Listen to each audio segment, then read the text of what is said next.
Hello, everybody. Welcome to a new episode of the MinnMax Show podcast. Thank you for being here. My name is Ben Hansen. I'm joined by the one and only Jeff Marchiafava. That's me. And we're joined by the one and only Kyle Hilliard. What's up? Hey, we're trying out some new personalities this episode. Joined by Janet Garcia. Hello. And I know what you're all thinking at home. What is this? Last week? No, we enjoyed that podcast so much. We said, let's stick with the same people forever. That's not true, but it just so happens to work out that the four of us, I guess, work out for this episode again, too. Because by God, Kyle, we're only covering one thing and one thing only in this episode of the podcast. You know what that is? Horizon Forbidden West again. One more time. Jeff was playing Horizon Call of the Mountain, and he is ready to tear the place apart defending it. No, we are talking about demos, glorious demos. We're going to unpack our favorite demos of all time, a little round table. And this is inspired by, if you look at the games that we're covering on this episode of the podcast, it's like, wait, naturally these all connect with a theme. And that theme is demos, because we're talking about Wolong Fallen Dynasty, which has a demo out now, has had a demo out for a while. We're talking about Humanity, the upcoming puzzle game that also has a demo out now. Well, the demo was out. I think now you can't get it anymore, so you missed your shot. But it had a demo for everybody. Octopath Traveler 2, which has a very generous demo as well. And then we're recording this before the Capcom stream is happening on Thursday. But it seems like people are probably going to be talking a lot about this certain Resident Evil 4 demo that they've already promised, and so that'll probably be coming very soon if you're not playing it right now. So demos are in the air, man. Hansen, can you say demo 10 more times, please? I don't understand what you aren't understanding about this, everybody. It's demos. Demos are what we're talking about. Also, the Wolong is out. Just to clarify for people listening, like, you can play the full game. You can play the full game, and we've all played a bit of it. Kyle's played a hell of a lot of it, so we're going to unpack all that fun stuff. But Kyle, when I say the word demo, what era do you think of? What game do you think of? Give me what's on the top of your head, man? I think personally, because demos are very important to the era of the PlayStation 1. Yes. But I was not much of a PlayStation 1 kid. I came to the PlayStation 1 late. So my sort of big demo time was actually PlayStation 2. I remember, and I had just started working at GameStop for the first time. And so I would just take, whenever they went to go throw away the magazines, I would just take all the demo discs out because they were still releasing them for PS2. Yeah. So I had a booklet full of like PlayStation 2 demos that I played all the time. Wait, would you take extra for your friends and stuff? Or you just be sneaky and just have one and then fill that whole booklet out? I mean, I was the only one with a PlayStation 2, I think. So it wasn't like I was withholding anything from my friends, but I would have happily given them demos if they wanted them. Yeah. It was... What was going on with the PS1 era for you? What were you distracted by? Super Nintendo N64 stuff? Oh, of course. Yeah. I did eventually. I bought Mega Man X4 was the thing that made me go get a PlayStation. But even that was pretty late in the life cycle. I think PS2 was out at that point. Maybe I could be wrong about that. Right. Weird. Yeah, I definitely connect it for like PS1. Like getting the PS1 was my first console that I had. And there's some magic about just printing discs were relatively cheap, so demo discs were flying fast and loose. But this is dumb. I was really racking my brain for God, I had like 3 or so cherished demo discs for the PS1. But I was like, I don't know how I got those.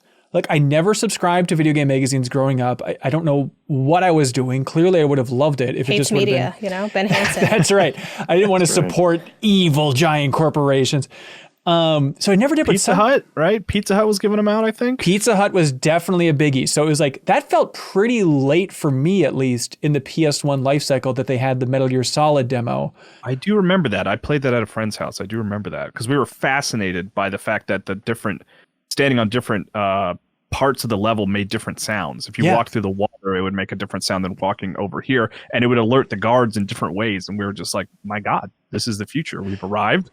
This is where video games are going. I know. And I'm sure we'll talk about it, but like, you think demos, first thing on my mind is like, well, Metal Gear Solid 2, like one of the most iconic demos of all time. But if I'm really thinking about it and thinking about like the demos that had the biggest impact on me, like I think Metal Gear Solid 1's demo might have been a bigger leap, because by the time Metal Gear Solid 2's demo came around, I was so ready to play that thing. It's like, yeah, Zero the Enders I ended up loving, but I need to buy that just so I can play this demo. But like, I was already hook, line, and sinker. Whereas Metal Gear Solid 1, that Pizza Hut demo, that was one that like I popped in there, not really. I remember it got like an 8.5 or something on GameSpot. So I'm like, Metal Gear Solid. Wait, Metal Gear Solid or the demo disc? Metal Gear Solid. So I wasn't like dying to get that game, but then jumping into that for the first time, I was like, okay, this is what a PlayStation 1 is capable of, just running around in that intro area over and over and over again and just Did you get the knocking on pizza for crates. the demo disc, or did you just happen to be eating pizza that day? Like, what was the pizza relation? God, it probably was connected because like Pizza Hut would just bribe you for everything good of like, okay, you read enough books, you can go get a personal pan pizza. And then it was probably an ad saying like, hey, PlayStation owners, come shove some pizza in your face and play Metal Gear Solid. It's like, all right, well, we need to. But how'd that go down? Did you have to like tell your parents like, probably. hey, is anyone else in the mood for some Pizza Hut? Not only pizza? that, Like, but it was like a half an hour drive for us because we live in the middle of nowhere. But it's like, let's get in the car, half an hour drive. This will be great. Pete, you like pizza. This is the only place to get it. So I'm sure it was pulling teeth to make it happen. But Jeff, are you a PS1 guy? No, I was not. I was also N64 boy. Oh, you God. can't demo with that. It's no good. No, you certainly couldn't. They weren't giving out demos for that. But we didn't have the technology. That's right. What are you going to do? They would be like $60 demos. At that point, you're just buying the game, Right. really. But for me, it was the Xbox era, and I did support media. I had official Finally, Xbox it's magazine. about damn time. Yeah. Thank someone God. did. That's Thank right. you, JeffM. Yeah, but every issue of that came with a disc full of demos, and it was great. Yeah. What do you think was like? Give me some top demos for you. Most impactful favorite demos of all time. Like Ninja Okay. Gaiden Black. I think was that a demo? I can't remember if that one was the one that Fusion sticks out for Frenzy. me. Right. The one that sticks out for me and that I've mentioned before was the Reckless Yakuza Missions demo, which was like a weird early Xbox game. It's one of the games that probably made me buy an Xbox because it looked so impressive. It was kind of a pseudo racing game. It's hard to explain because it was kind of car action combat, but the real draw of it was just you were driving through these streets and basically like running into everything, and there was a ton of detail for the time of like watching it was like I can't believe what I'm seeing because there's so much detail and so much going on, and that was one of the early demos on one of those discs that. It let you drive for like 60 seconds. It was one of those kind of demos that I probably played more than the actual game once I actually bought the game. Yeah. But, Reckless Yakuza Missions. That's what it's called. yes. But it had nothing to do with Yakuza. No, I don't. Okay, think so. not connected to that series in any way. Yeah, it is fun. Crowboy says it got a 7 from GI, so there you go. So run, don't walk. It was in that early kind of period of like. Well, especially for Xbox, since it was a completely new system, but like that early, like we just came out with a new system, so like the freaks can get more publicity than they would normally. Right. And it was like, yeah, sure, I'll buy a random weird, not really a racing game, and I don't even know what this isn't an actual genre, but it looks cool and technically it's impressive. So. I think there's definitely that avenue of like, you just want demos, especially right when you buy that new generation, like right at the launch of the PS2. It's like, I just wanted to see stuff running on my TV that I could not run anywhere else in the previous generation. So like one of the most impactful demos, genuinely top 3 demos of my life, is a game that I think I eventually bought and barely enjoyed, but Dynasty Warriors 2, that demo for PS2, like right at the launch, that blew my damn mind. Cause like, wait, it can just be like what seems like hundreds of people on screen. And it's kind of, this is before GTA 3. So it's like, this feels open worldish enough for me being able to run around. And then I can also get on a horse and go anywhere in this battlefield. And there's like the map with the red and the blue on there. And the guitar and the soundtrack is just wailing away as I'm running around. Like, yeah, Dynasty Warriors 2 blew my damn mind. Like, Kyle, you seem friendly to the Dynasty Warriors series. I've played a lot of Muso games at this point. I think I Right. reviewed one of the Dynasty Warriors at some point. But it's funny. I had a very similar game, which was the PlayStation 2 game Shinobi, which was supposed to be like the reboot of the Genesis ninja game. Yeah. And I loved that demo because you moved so fast and the swordplay was so quick. And like Shinobi, the big selling point, this is such a weird thing to be the selling point of the game, but he had this like huge scarf that would just like trail him for like what felt like a mile. And I think I even read an interview with the developers somewhere where they said that that actually started as a mistake. They didn't mean to make the scarf that long, but they just liked it being as long as it was. So they just ended up keeping it in the game. But I would play that demo over and over and over. And then when I finally got the full game and sat down to play it and got through the first level, you know, that level that I had played dozens of times and started the game proper, I was like, oh, this is way too hard to be fun. Like I never made it like past the second level. I was like, I am not enjoying this at all. This is just brutal. It turned out what I really wanted was just that first level where everything is super easy and you can just slice through enemies like crazy. Yeah, just give me kind of like Dynasty Warriors. It's exactly, yeah. Okay, Janet, I'm trying to figure out your timeline. You're a little bit younger than us, a little bit smarter than us, and you're in the N64 era. So I'm trying to figure out like your demo experience. It's a little sparse. Like, I'm not going to lie. Like, I was talking to my brother about it, who's 6 years older than me. And I think he was probably where I think we did have the MGS2 demo, which is like such a basic answer, but that's the one. It's the best. Well, the funny thing is hearing you be like, oh, I love Zone of the Enders. I was like, we weren't playing Zone of the Enders though. It's like we just tossed Zone of the Enders in the trash. You learned to love it. You could have learned to love Zone of the Enders, you know? Maybe. And I don't even, part of me is like, did we really even have that? Because we got also everything really late always, like when I was a kid. It was always like a few years into the gen, like I got my SNES Junior. Like I got the SNES Junior. That was my first console. So it's like that was when the N64 was already out, and they kind of put this weird shaped thing out, and we're like, maybe was that the smaller it. Super Nintendo? Mm-hmm. It was the one that's all smooth. Name? The Junior? Yes, the SNES Junior. Whoa, I think I have one of those. I had no idea that's what that thing was called. But now I'm afraid. Small SNES. Now I'm afraid that it might not be. So someone Google it, because everyone in the comments from last week was like, "Oh, Janet calls it Phantom of the Hourglass." And when I Google it comes up pretty quickly. Well, like so it says new style Super NES, but then in Japan it was called the Super Famicom Junior. Okay. So I think you can get away with it and be like, I'm a Famicom player, so that's what I have to call it. I'm cool. Yeah. I was unironically calling it also Phantom of the Hourglass for my entire life. I know. It's been like 20 years and no one's... Everyone makes mistakes. It doesn't come up that often, I guess. I don't know. But demos are interesting because for me, like, I was definitely... My dip into game experience was just hitting up Blockbuster. Like, any game's a demo if you can't finish it fast enough. Right. That's a good...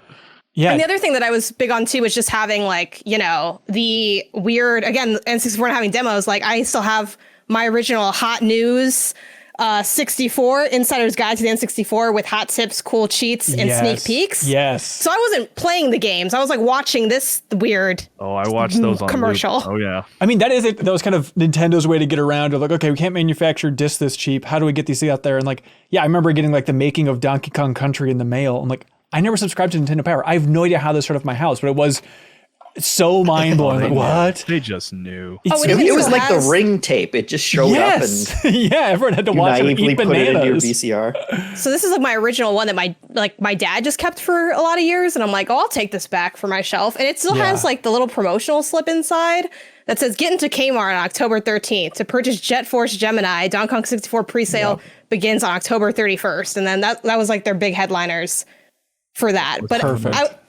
I would say for demos nowadays, like I'm much more modern. Like I think, you know, you asked for like top demo experiences, and it's a lot of like the deep cuts or whatever, like things from like 20 years ago. For me, I'm like Resident Evil, like Village was one of my favorite like demo experiences. Like jumping into the Resident Evil games early and streaming them is always super fun to me, because you can really, not that I don't play it this way already, but I feel like, especially when it is a demo, you're really trying to deep dive, because in the modern era, they do demos so many different ways. Sometimes it's time limited. Sometimes it's only in this one area. And I remember it just being in that kind of opening area in like the foyer of the house or whatever, and just really trying to milk everything out of it. And like, I'm going to try to 100% find all the content in here. And same for like Final Fantasy VII Remake. Like I did the guide for that demo. Right. So I combed over it like so thoroughly. And I think that's kind of what's fun about demos when they're like for bigger hit games that you kind of know you're going to buy. You can just be like a super fan and really dig into it. Man, I forgot about that 7 Remake demo, because I was too focused on the past too. But it's like, man, I played that so many times, like at trade shows, and then when they released it, I streamed it, played through it again and again and again. Like,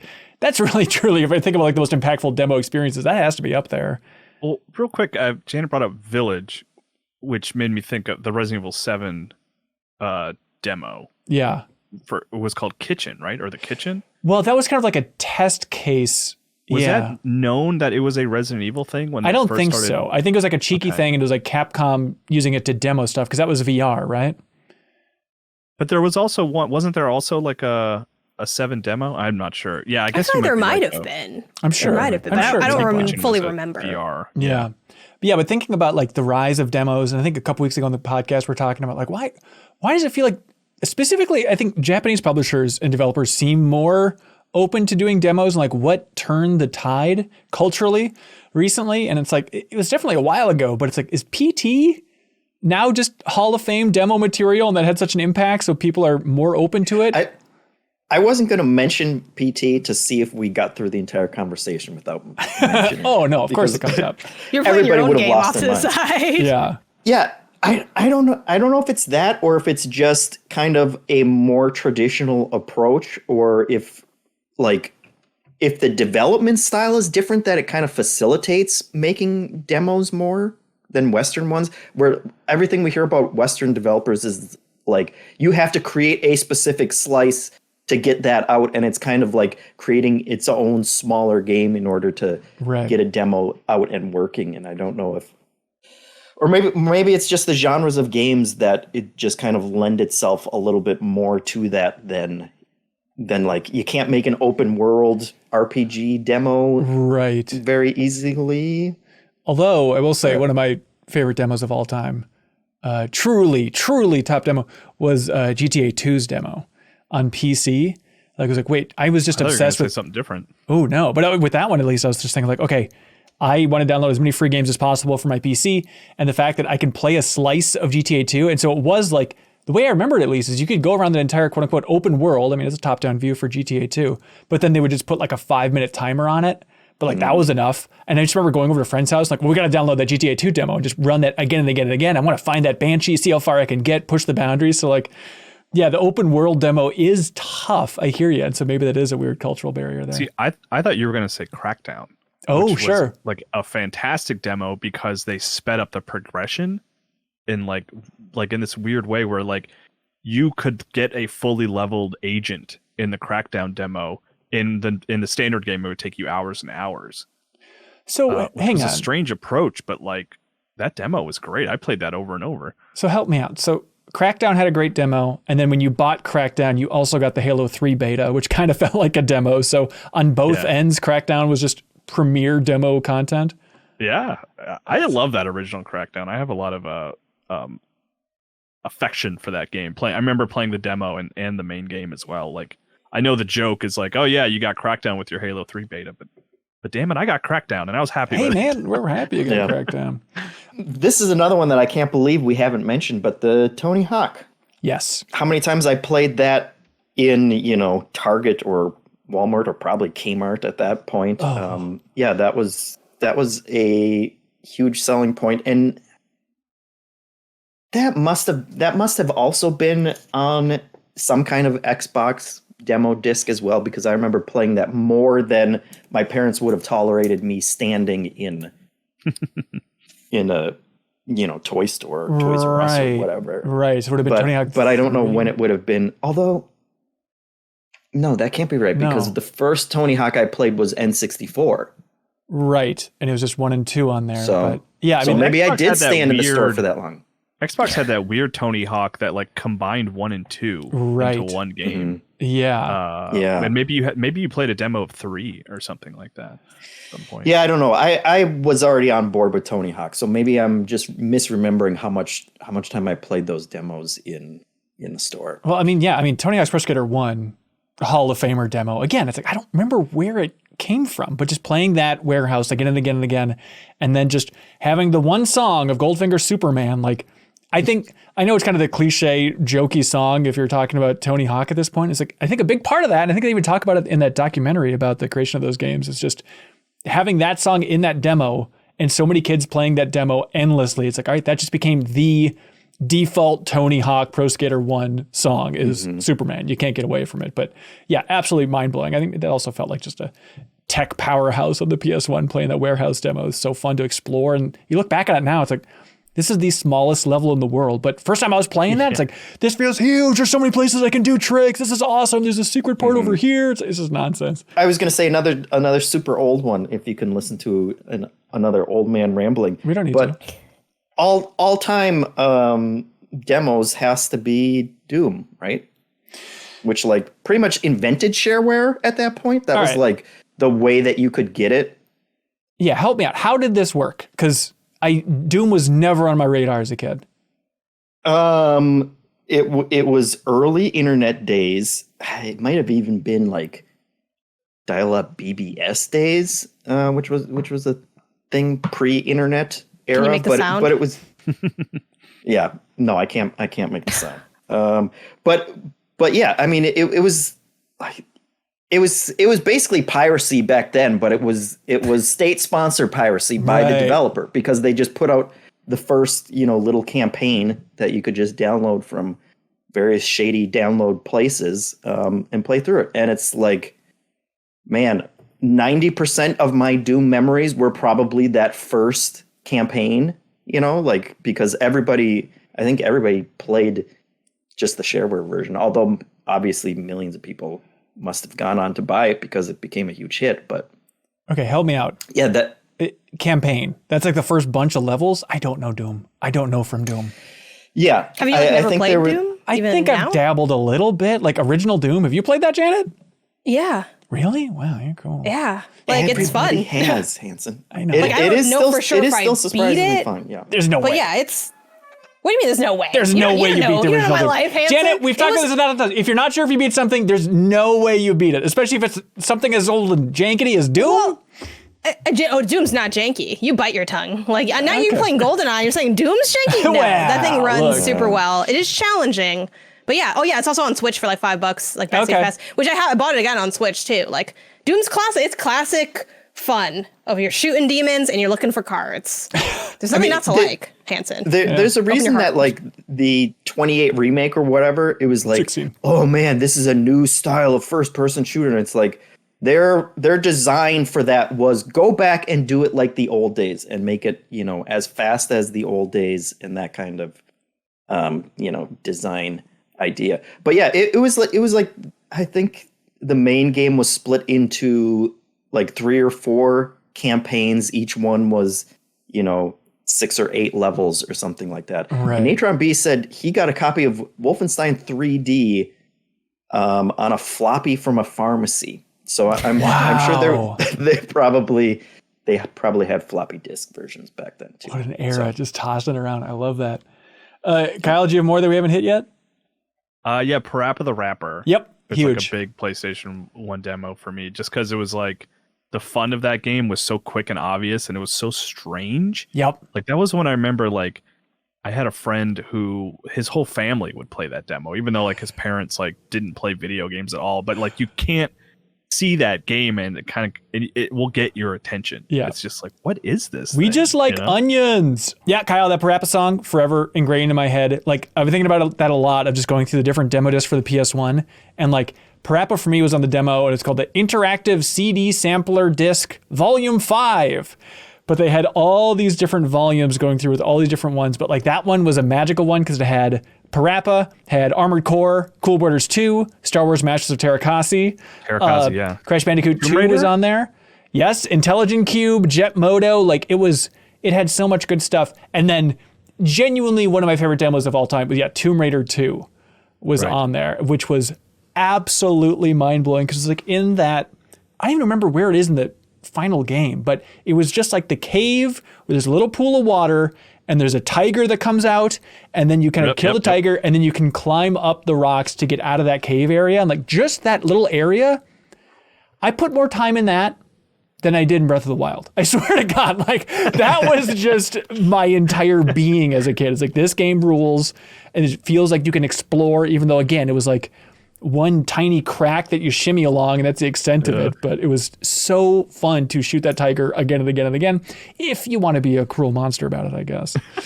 The cadence or like the vibes around demos are just so different now in the modern era with having so much more access to like free games in general, discussing games. Like again, growing up And I know it depends on your like friend circles and stuff, but I didn't actually have any like almost any friends that played video games. I just had like my brother, and that was like it. You know, my school was pretty small, so there was like 30, 60 kids, and like I don't know. I don't think they were scoring up like that like on a console. Like I had one friend that had an Xbox, and I played a little of Halo. I'm like, I'm gonna play Halo because like I heard that's what the Xbox is all about. And then we just played outside after. You know, it's like the vibes were totally different. So I think now the use cases are a lot more of, you know, jumping into a game that you are excited about just to like see what's there. Maybe the progress carries over. Sometimes people like do it just to try if they're on the fence. I feel like it's the other big reason people do demos. But the third and like most exciting thing to me is when you kind of either make it an event or it literally is an event. So I finally did Steam Next Fest this year, which is just Steam's digital showcase of like, hey, we have a bunch of demos that we're sort of looping all together, like 80 or 150, come through and play them. It's like a little bit over a weekend. And I've never done it because I'm like, it's too much. Like, I don't know what to do. But so I finally did this year. I'm like, okay, I'm going to set aside like 8 to 12 hours. It's going to be like a digital convention. Like instead of having to stand in line and like clean my hands a bunch, I can just tab over and we're just, you know, living it. And I had a lot of fun doing that and like checking out games that I hadn't even heard about that could be, you know, on my radar now, as well as stuff that like is kind of at the forefront of people's minds. Like if you're into the indie scene, like Planet of Lana was like super fun to check out. Like Shumi Come Home was like a really cute game where you play as like a mushroom, and Kyle, there's a glider, so little leaf glider, obviously top of the list. But for me, like probably my favorite demo experience like in person would be PAX West with Potioncraft, because that's a tiny build published game. And if you were at PAX West this past year, their whole like theme area was like super cool, and it was all carnival based. Like they really dedicated to like the carnival thing, everything lights and funky, like, you know, stuff where you can like hit the punching bag and see what you get and you get a prize. And then there was Potioncraft, which is also a tiny build game, but they had like an alchemist tent with like tea, and it was like they had like pillows on the ground. And I'm like, it is so clear that like someone either like from Tiny Build or from Nice Play Games, which is the developer of Potioncraft, was like, what if we just did our own thing for no reason other than the fact that it fits the game's theme better, obviously. But it was just so cool because they really like committed to, this is a cozy game, we're gonna have cozy vibes, and it's, if you're playing on PC, it very much is a point and click game. Like you only need a mouse, so they just gave you like one of those little tables that you have if you like, I don't know, you're a psychopath and you play PC games on your sofa and you need like the tray or something. Right. They just gave you that and a mouse, and then they were just like, oh yeah, just play. And then it was like super simple, super chill, and it was like some of the most fun I've had physically playing a game outside of something that, I don't know, has you know, VR or additional peripherals, because they just really set an environment, which I feel like is a cool aspect of, if you're hitting the demo scene in the convention sense, that's like a layer that you just really can't replicate on your own. Yeah, that's interesting to think of like those unique situations. Like, you know, one of the most impactful demos, if I'm thinking about like those press demos and whatnot, is, and this is so unbelievably specific, but in Tokyo, going to an art museum with Mark McDonald, and I think was he full-time at Enhanced Games at the time, or he's just, I don't know, working with them, but getting a demo of Res Infinite in VR, but it was at the top of this art museum in Tokyo. And then it was like that situation where Mizuguchi was there and they put on like the full vibration suit. Ooh. So you're strapped into this full vibration suit with like this beautiful glass window overlooking all of Tokyo at night. And also there's a crowd of like, I don't know, 20 people watching you as you like stand up in the middle of the room with this vibration suit and play Res. Like, okay, it feels like I'm in Japan now. The Japan I always dreamed of going into in my mind, you know? So I had just a quick demo, which is actually quite a bit different from you guys, because it was there was like nothing outside of the game. But I at a PAX, one of like my last appointments of the day was for Shadow of Mordor. I don't really care about Lord of the Rings. I've heard this game's pretty cool. I'm going to put it on my appointment queue to check it out. And the way the timing worked, like it was just like this booth and the show was closing. And they were like, look, just hang out here for a little, like you can hang out after they close. We'll help you get out. You can just play this game for a while. And like, I got so absorbed into that thing. I couldn't like, it was like lights turning out in the convention hall that I realized. I was like, oh my gosh, like I need to leave. Like I just like had gotten so sucked into this thing that I had no expectations for and did not think I would even care about. And it was crazy. Like it just like the world disappeared around me while I was playing Shadow of Mordor. It was wild. Did you enjoy the game that much when it came out? Yeah, no, it was my game of the year. I think that year was it 2014. Yep, 2014. Yeah. Yeah, which is funny because like I don't really engage with any other Lord of the Rings content, not even the sequel. But that game, for some reason, it really clicked with me. I really loved it. Weird. Time and place, I guess. Yeah. Shout outs to other Hall of Fame demos that we missed. I mean, Metal Gear Solid 2, I feel like we glossed over it, but the tech in there, the ice cubes melting, everything in that demo was just incredible. Also, just the way it goes alongside the larger game later. Right. I feel like is relevant and interesting to like the themes and ideas of that game is the fact that demo existed sort of standalone before the game even came out. And it changed everyone's sort of what they thought the game was going to be and how they ended up playing the game. It was so smart. Well, that's interesting. I wonder. Turns out Kojima's good at demos between PT and Metal Gear Solid 2 and even Ground Zeroes. Hell yeah, guy's good at letting you play a game early. Demos. Yeah. Well, I mean, I wonder if the popularity of Metal Gear Solid 2's demo did end up hurting a little bit for all the people that were so mad about the Raiden switch. Because like, bro, we played your game a lot and it rules, and then you gave us the full game and it wasn't that. Like if the actual game came out and the tanker section was just a couple hours and then it shifts it up, like that's different from spending probably dozens of hours in the tanker section just with that demo on loop, you know? But no one's mad about that anymore, right? Everyone recognizes the importance of that and why it was so great. Well, what's nice, yeah, right? It just took a long time. Yep, everyone who was angry about Raiden and everybody who's angry about the Wind Waker art style, do you remember that day on our calendars where we threw them all in a volcano? We just collectively agreed as a society just to get rid of Last Jedi's like next in line. Like we'll push that into the volcano. Yep. We'll all recognize it as the classic it is soon enough. I'm being honest. I wasn't mad at the Switch. Like I didn't feel betrayed, but I didn't like Raiden. Like Raiden was like... But he's supposed to appeal to women. That was the entire pitch. Whoa. That guy? Yeah, a like punk? I was just, no. I just... What do you think about when you're defusing the bombs? I don't think about anything. Do you think about me? Oh, shut up. This story part sucks. Well, look, no, he sucks in Metal Gear Solid 2, but he can do a lot of cool moves in Metal Gear Solid 4, so therefore he's okay with me. Yeah, that's the thing. Also, it's like, okay, it's also this guy a sucks. way to see Snake from a new perspective. You know, there's more to it than that. I will say, as a child, some of those nuances were definitely lost on me, as one could imagine. I was like, this guy's kind of like a little punk. Yep, like, no, that's it. That's the correct tick. Shout out as well, demos that blew my mind in PS2. The Kyle's era, it's like Frequency. Wouldn't have found that without a demo. That was absolutely mind-blowing. And then a huge one, and this is one this is a real badge of honor for me. I'm not a smart person, but it's like, you know what? I knew this that early, but the demo for Eco. I had a demo for Eco really early on with the PS2, and like, none of my friends were into it, and I was the only one that was screaming, like, are you seeing these animations? Look at this animation of, like, tugging somebody when you're holding their hand. Like, this stuff has never been done before. And I was like, it's that boring game with the windmill? I don't know, man. It's like, and now I've been fully Shadow of Colossus demo, too, that came really? on like a single disc that just let you fight the first Colossus. Oh, that's perfect. That's all you need. Yeah, it's hook, line, and sinker, man. And God of War got a demo like that as well. I don't know if you could beat the first boss, but you could play a good chunk of that first level.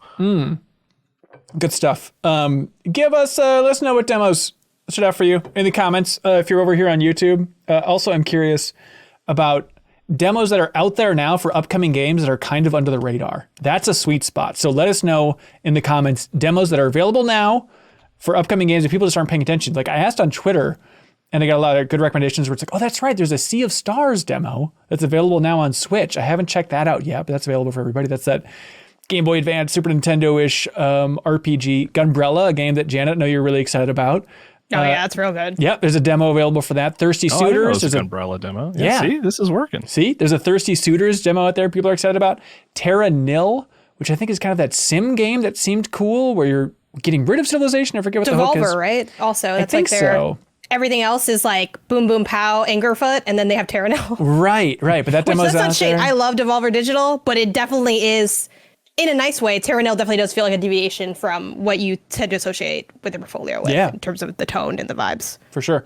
And then Dredge has a demo out there now, which people are quite hot on. It's the kind of horror-ish fishing game. I haven't dug into it too much, but I know that Sarah was really looking forward to it and stuff, so that's out there too. But let us know what we're missing for big demos that are still technically available now. All right. enough of these demo. Let's get to the full thing. You can use a demo as a gateway, but once you walk through that gateway, you find the full majesty of the game that is called Wolong Fallen Dynasty from Team Ninja. Kyle, how much have you played of this thing? I think I'm like 3/4 through. Okay. I'm stuck on Lubu right now. Me and Lubu, we're button heads. It's tough. Oh, Lubu, my Dynasty Warriors boy. That's right, Mr. Dynasty Warriors. It all interconnects. You seem to be the hottest on this thing. Yeah, I really like it. It snuck up on me. I wasn't really paying attention to it, but the moment I saw it being played, I didn't realize how Sekiro it was. Right. It is very Sekiro, and Sekiro is second only to Elden Ring in terms of my favorite From Software games. It made me drop everything. It's one of those games where I was like dabbling in a lot of things. I think I was playing Atomic Heart and a couple other things, and I got past the first boss, which was tough, and I was like, oh, this is all I'm going to be playing for a while. This is deleted everything else for the moment, you know. Yeah, I feel like you're, at least maybe when we're talking about Elden Ring and stuff, and maybe in the past, you've slowly grown into more and more of a Soulsborne person. Or before you're like, look, I'm just a tourist, I dabble, I play them with other people, it's pretty lighthearted, I eventually get through them.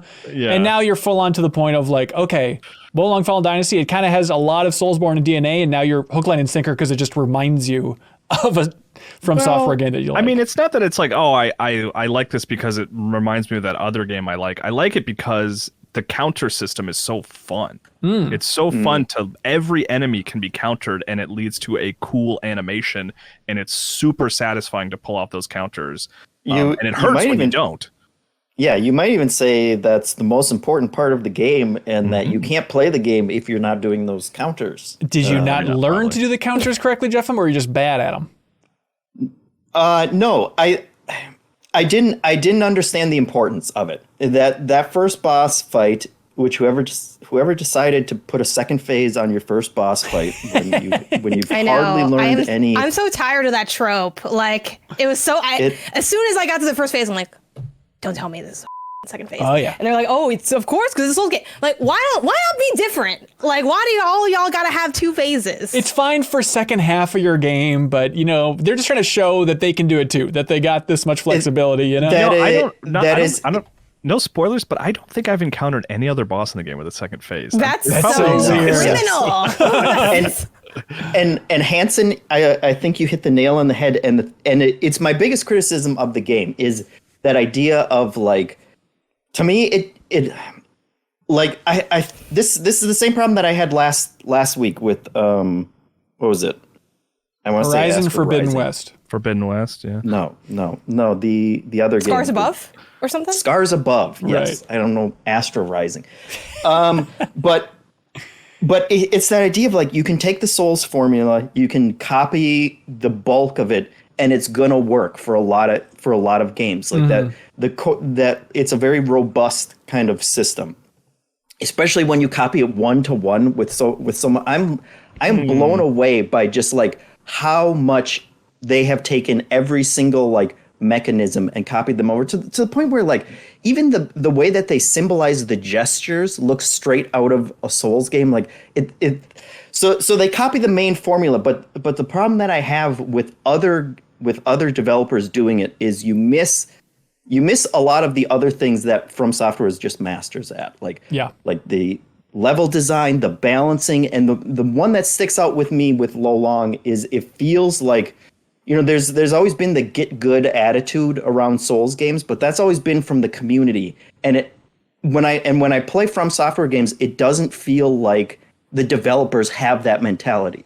I think those games are actually a lot more forgiving in a way, but or just like focused on getting you to learn from your mistakes and getting you to overcome games. And I feel like this game was designed by people who had a get good mentality, and especially with that first boss battle of being like, oh yeah, we're even harder than Dark Souls. And it's like, yeah, I think that is the hardest. I think that first boss battle is harder than any battles I've had in a Souls game, but not in a street cred kind of way. In like you f***ed up the balance of this, and you should have known that this was a bad choice for an opening boss battle.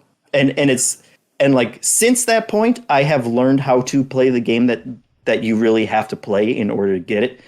And I have enjoyed it a lot more. Taught you. No, it didn't. The freaking YouTube video that I had to watch, the guides that I had to go online and find, told me the number one thing in this game is waiting until a boss does a critical attack, deflecting that attack, hitting him a couple times in order to stun him, and then using that specific spirit attack to do like a huge amount of damage. And like that's your strategy for like 90% of the game. Yeah, difficulty is so subjective, and it's funny to hear you say that because I actually find this a lot easier than, not a lot. A lot is not the right term. I find it easier than From and Sekiro in general. And I think that first boss is tough, and the first boss is always tough in like this genre. Like the first boss is usually the toughest. But the thing that like really clicked with me with that boss was like, it does teach like, and again, totally subjective, and like, I'm not saying you did it wrong. I just had a different like experience with it, obviously. But like that just taught me that counters are the way to do it, right? Like that's just like, if you're just trying to hit him with the sword, it's not going to work. And I hit my head against that wall for a while, and then I was like, well, let me just focus on counters. And that helped me get through it, you know. And it's like everyone is going to come at it from a different direction that way. But like, I do generally find it easier than Sekiro.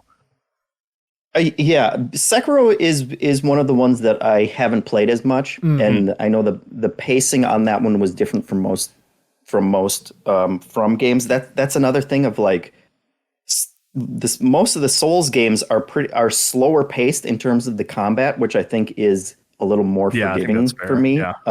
And this one, the speed of combat is a little too much for my reflexes at this point. But I do agree that like once you understand the importance of deflections, I think they have a much more generous window in pulling off deflections than a lot of games. If the deflection is, which it is, comparable to parries in other games, like I can never pull off parries in games. Same. And this one, it's like it's pretty consistent. It's like I'll pull it off, you know. If I understand the timing window of the attack that's happening, it's like a 90% success rate, which I really appreciate. I think like jumping to where you guys are, and then we can like kind of zoom out back and talk about more of the general mechanics and how they like are the same, but a little bit different from, I think, what you'd expect from a Souls game. Again, my background is I beat Demon Souls very much with a lot of help and a lot of guides and like rolling my way to get the fancy sword and like the 3rd level and all this other stuff. Played a little bit of Elden Ring, bounced off of that, kept re-downloading it, deleting it. It's a whole toxic thing. So of course, you know, y'all know I had to pick this one up, and everyone's like, don't do it, Jay. And I'm like, it's too late. It's too late. But genuinely, so many people, when I was mentioning, I'm going to stream this, they're like, oh, you don't like parries, you're going to hate this game. Like, it's literally going to be awful for you. And I'm like, well, let's find out together for content. Oh boy. So after I made my character for the first hour of the game, as one does, yeah. I went into it, and honestly, I felt like it was far more approachable than I expected it to be. Again, to Kyle's point, difficulty is very subjective, but a number of things made it feel, at least that initial experience, manageable. And it's, I think the fact that you get like a lot of, or I feel like a good amount of heals out the gate. Like I was able to heal easily. The save points, like 3, I think, right? Yeah, and the checkpoint / save points, basically the equivalent of, I guess, like the fire or whatever, is kind of coming at you pretty regularly in that first opening area.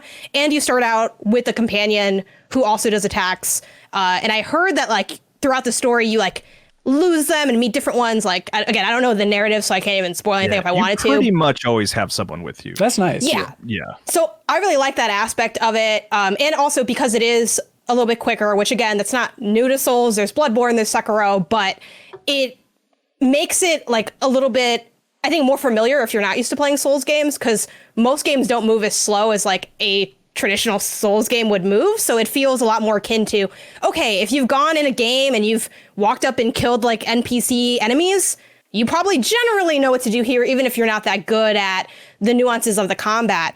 And then getting to that first boss, I have not beaten the first boss. I probably could if I maybe had another hour or two, because for me, my number one beef is I just can't, I'm having a hard time reading the movements in that second phase, because the first phase, I'm rocking it like pro gamer style. Like once I got the parries down, which didn't take me long at all. Like I went in and I kind of just was like fumbling around, and everyone's like, like, yeah, I know you don't want to hear it, but you're gonna have to parry. And I'm like, all right, let's try it. And then I kind of like kicked ass for a little bit. I'm like, okay, cool, manageable. Got through the first phase. My number one beef with that boss, besides the fact that I'm not a big fan of two-phase bosses, especially in games like this that are difficult, because like anything you get stuck at in a video game, this is my experience, is you need to practice to get better at it. But when it's something where you have to also do a lot of work to get to the part where you have to practice, I find it really hard to even get good enough to do it. Like, I'd rather you let me do phase 2 and have it not count, like if it's that deep for you. Like, I just need the reps. The first time I got to it, though, I would have won the whole thing. And this is my number one bitter point in this game so far. But I missed off to the left. It said press Y. I'm playing on Xbox. Plus Y and B to unleash your like spirit attack. And if you do that, you're done. But guess what? Even though chat told me, hey, there's gonna be an audio line after that. There's gonna be a thing on screen that tells you to like mash this button and then you're done. I never saw it. And like I look over at chat once I die and they're like, now's the time. And I'm like, I don't know, y'all need to share with the bits or something because I couldn't hear you. I was locked in.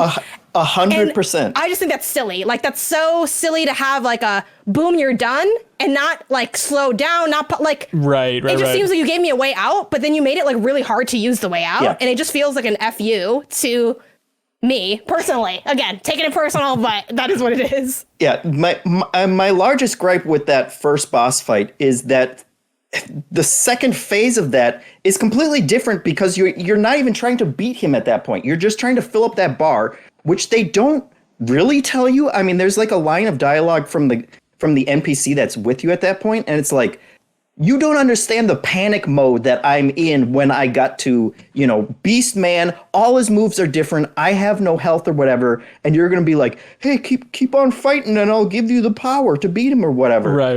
And so even after I watched some videos to tell me what to do, and I got to that freaking point, and yeah, they give you they put a little symbol on the side of your screen that's like, this is your power when that thing fills up. I didn't notice that. And the amulet glows, if you notice. Someone told me that. I didn't notice though. Right. I didn't see the amulet glowing. Okay. I'm staring at the giant monster that's fighting me.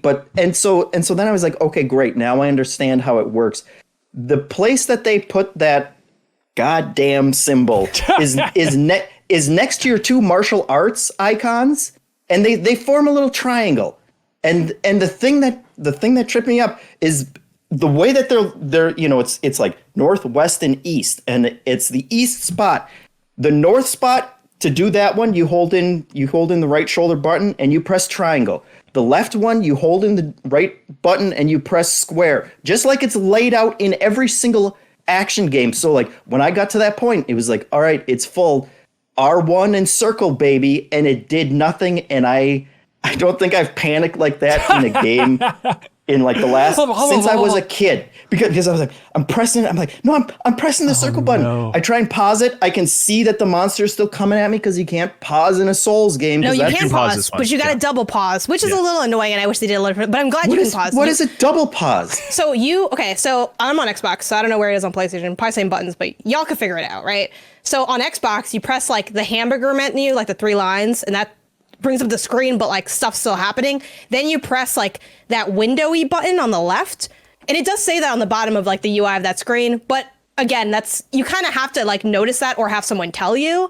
You're not going to do it. Yeah, figuring it out in the middle of a boss is not. But not when you. But I did do pause, it, to be clear. and I would do that a lot. And I'm like, I know chat's gonna roast me, be like, you're breaking your momentum. Sometimes I'm like, I need a second. I just need to like. So I'll go the first phase and I'll like hit the pause thing because I have like I got a lot to unpack and I'm not ready to unpack it to beat this game. Right. So it's like I just got to work through it. But Jeff, and to your point, because I'm kind of in between like you and Kyle. Like I'm not as hot on it as Kyle is. I'm not as mad as JeffM is. I think I've been through so many more darker parts that I'm like, this is a Tuesday for me, But yeah. As far as the tutorialization, though, I will say I think this tutorialization is better than I would expect for something that's in the Souls-like genre. And again, people might get mad. You might feel some other way. It has some, which is nice. When I played Elden Ring, they didn't patch in the tutorial thing. And, you didn't know to go down the hole? No, because every video game since Mario 1-1 told me not to go down the freaking hole of mystery. Anyway, we're not here to drag Elden Ring. That was for other content. My point is, I was surprised to see that while I think they could still use more, and like I had a lot of the same struggles that JeffM had with feeling like I wasn't told how to do certain things or have things spelled out enough for me to understand it. Like even the meters, like for me, my number one challenge with this game is there's just so much happening in terms of the UI that I just can't find myself able to take in, like, well, there's this his meter and my meter, and then these, like, I kind of know what to do, but I don't really know why I'm doing it. So I think I'm still struggling with some of those base concepts. But one thing that's cool is you can go to like the little save flag thing in the game and go to like a whole tutorial section even where they teach you like a bunch of stuff, how to like equip different, like swords or like weapons. And again, some of this stuff does sound basic to, I think, some people who are more familiar with the style of game, but just having all of that, having a way to practice that parry, having a way to practice distance stuff, how to like, it teaches you all the base mechanics. And I feel like there's a rich enough system that has a stylish look to it, but also has a level of approachability that I think they really do have something here. But I do have a couple beefs with like trying to fully grasp what they're giving me and also be able to execute it in that kind of exam setting of that second phase of the boss. Yeah, but, I'm sure it's just if you spend more time with it, it kind of, you'd get more comfortable with it and whatnot. Like, of course. It's not fair to Wolong. They know what they're doing, but it's also not fair to be like, well, Soulsborne, blah, blah, blah, blah, from software, blah, blah, blah. But do you like it just because it feels like, what about it is compelling more than just, it reminds me of Sekiro, which I liked a lot? I feel like you're dismissing that. Like, it's not that it's like it reminds me of something I like. It's that I like the counter. I like countering. Right. I like how the system works. I like how fast it is. It's not the Sekiro is just a point of reference. Like if Neo is like their Dark Souls answer, this is their Sekiro answer. Yeah. And okay, so some of the other things I really like about the game, because I like the combat, I like the countering system. It also, which is when I play these games, I'm the kind of person that likes to run around and clear everybody out because you get experience and it just feels good to have an empty place, right? This actually rewards you for doing that a lot because you get experience. And then as you explore and you find the places to plant your flags, it raises this rating. And the higher that rating is, the less damage you take from the boss. So if you take your time and find all the places to plant your flags and kill a lot of enemies, like you get experience and stuff, but you also are better equipped to take on the boss. That's cool. And I like that system and how rewarding it is because because I don't really like the loot system. I'm not really that interested in loot in any game. I have literally been using the starting weapon and just been upgrading it, and I'm like 75% through the game, and I'm totally happy with that. Yeah. So I don't really get a lot out of exploring and finding items, but I like that I'm stronger just by exploring. I think that's such a cool, simple idea, and it also like bricks. It is like. It encourages you. This is how I play these kinds of games, is like that before that first boss, I do a ton of laps and I try to get over leveled because that first boss is always going to be difficult. And this game, outside of allowing me to like level up by doing that, it also just made the boss like do less damage to me. And I just think that's really cool. I love that idea. Yeah, that's nice. Yeah, I like that system as well. I like that when you put down the flags, you're locking in that level, like the minimum for that level, and that you can actually, like, if a boss is giving you a hard time, you can, because the second boss, the monkey boss, I had just as much trouble with because I hadn't fully learned my. You gotta run some laps, dude. Go kill some. I do want to say that I am very much enjoying the game. Oh, nice. I don't think I made that clear up with my. Also, like, have you noticed that you've turned into me, JeffM? It's so funny seeing it from the outside, where I'm like, "Yep," and everyone's giving. You're like 3 episodes away from JeffM just hates games. I don't know. JeffM's so anyway. But you mean because he launches into a bunch of nitpicky things and then says, "By the way, I enjoy it." Is that the Tyrone? Oh. There is a learning curve to it, and I think you have to learn the way that they want you to play. But yeah, I do like that core loop system, and I do really like that ultimately it's all based on countering. And it in a weird way, it reminds me of like Team Ninja's roots of Dead or Alive, where Dead or Alive was very much a copy of Tekken, but the one thing that set Dead or Alive apart, besides obvious booby stuff, okay, Jeff. But the gameplay wise, the thing that set Dead or Alive apart was that counters were much easier in those games. Like the window for doing a counter was always so much easier, and it feels like they have kind of just continue to carry that mentality for. I don't know what it is about combat that they like that idea of like, I'm going to wait until you attack and I'm going to counter your ass on it.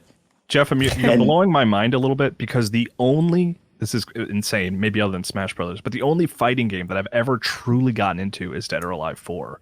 And one of the reasons why, because I had it in my college dorm and I had roommates to play with all the time and stuff, but it was because of that counter system in Dead or Alive that it is really satisfying if someone is throwing a combo at you and you just grab their arm and like stop it in their tracks and then you get in a few hits. Like it feels so good, and to translate that into an action game is awesome.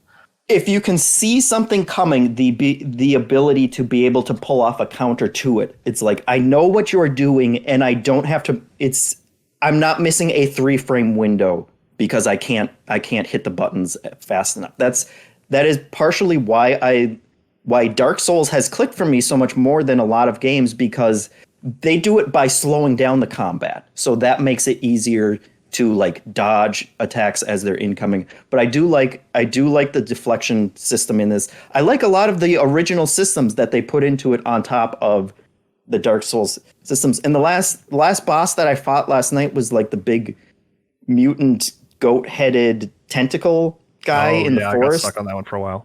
AYOE or something. He kicked my ass like 3 times, and then I just used the magic, stone statue thing or whatever, called in a rando from the internet. He walked me through the fight, and that's always such a nice fallback of like, yeah, I just don't want to do this. It's the Indiana Jones revolver thing of like, I get it. I'm done with this one. Thank you. Let's move on. And so I'm ready to enjoy the game. I'm having a lot of fun with it. It is a great game on its own. It feels different enough. It's just you got to put in the work, and you got to learn to play it the way that they want. And it's not quite comparable to pulling in an expert like you said here, but you do have those like animal attacks that we talked about earlier that you can sort of charge up.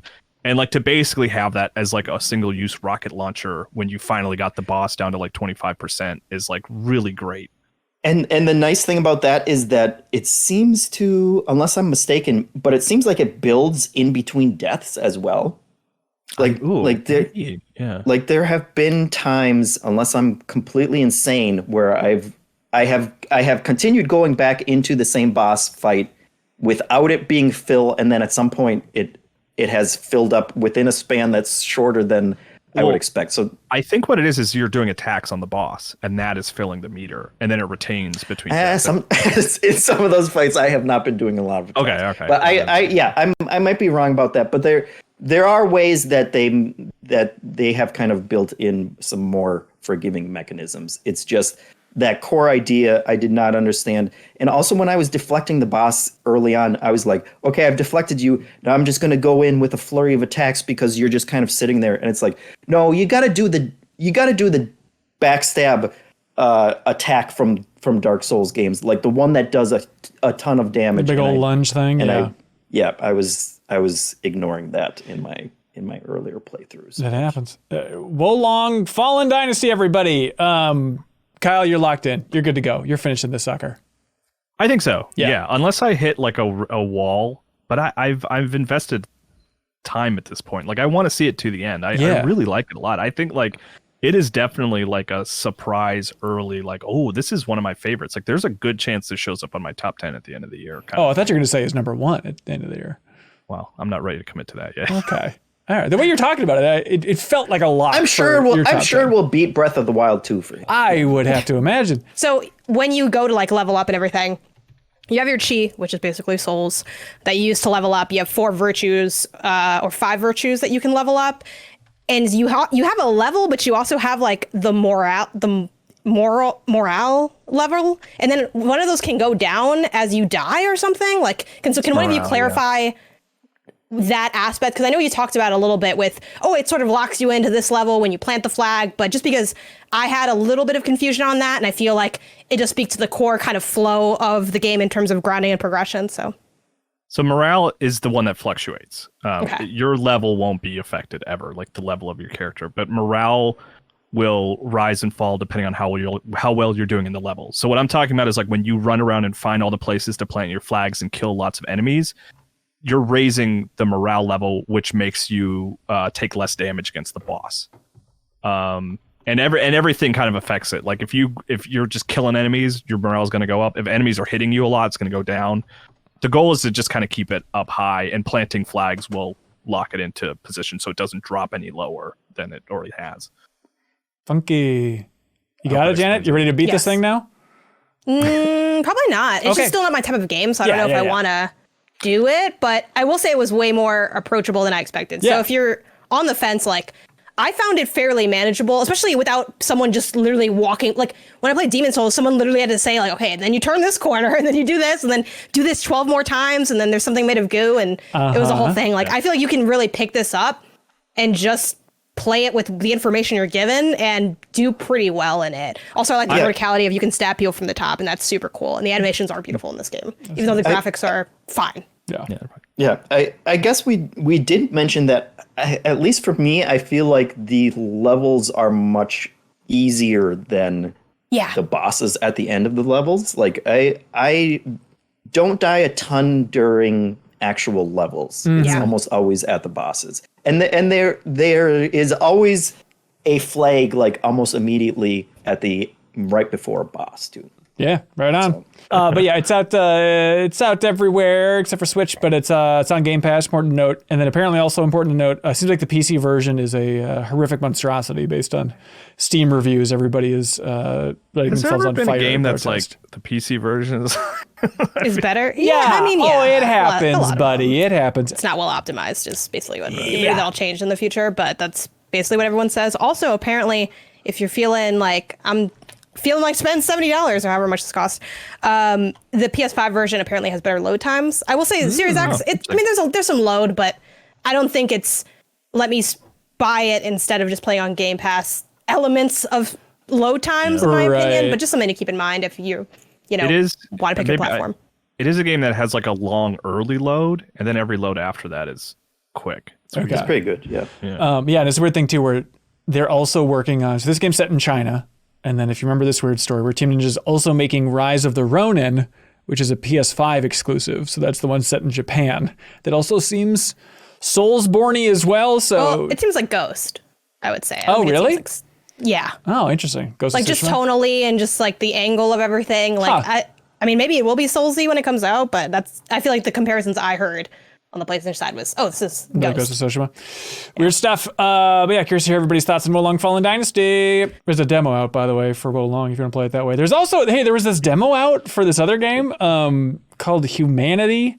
You might remember it from the State of Play. It was like the re-reveal of the game, because technically it was revealed a couple years ago, but it's the one where...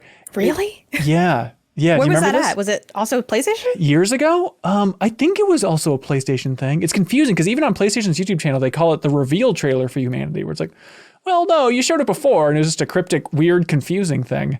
But this is from... Versus now, where it's very clear. Now it all makes sense. We understand. Yeah, it seems like Thaw is the name of the developer that's making this thing, and then Enhanced Games is the publisher, who also, you know them from Tetris Effect, Res Infinite.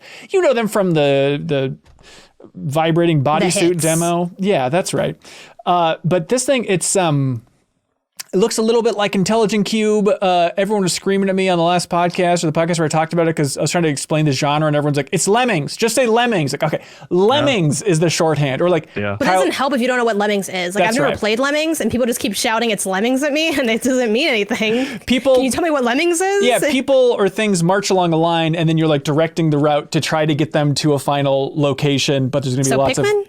More so, for your reference, Janet, and Kyle Boston made this reference on his channel, but it's like, remember in Ratchet and Clank, there's those Clank levels? Oh, hell where you yeah. have to like navigate them. There's like the fans and stuff that blows them off course. This is the most recent one on PS5. It's like that. Lemmings. Yeah. That's Lemmings, baby.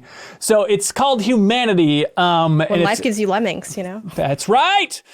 But it's out on Steam. It's going to be out on PS5 in the future. I forget the exact release date for this thing. But they had a demo out that was just like 10 levels, and it's cool. It is a cool, weird thing. It's nice to play a puzzle game that can make you laugh, where it's like a smart, weird thing, but also just like seeing this massive humanity just like crawling over stuff. Or then there's an evil group called the Others, and like seeing those two intersect. And it's fun to see the tech of the PS5 and modern gaming being used to like, what if we just put hundreds or thousands of people on screen at the same time, just like the sea of humanity and these systems that are complex all merging. Let's make Ben feel the way he felt when he first saw Dynasty Warriors 2 on that demo disc. A little bit. If only I could ride on a horse and just use a spear as I'm running through all these guys.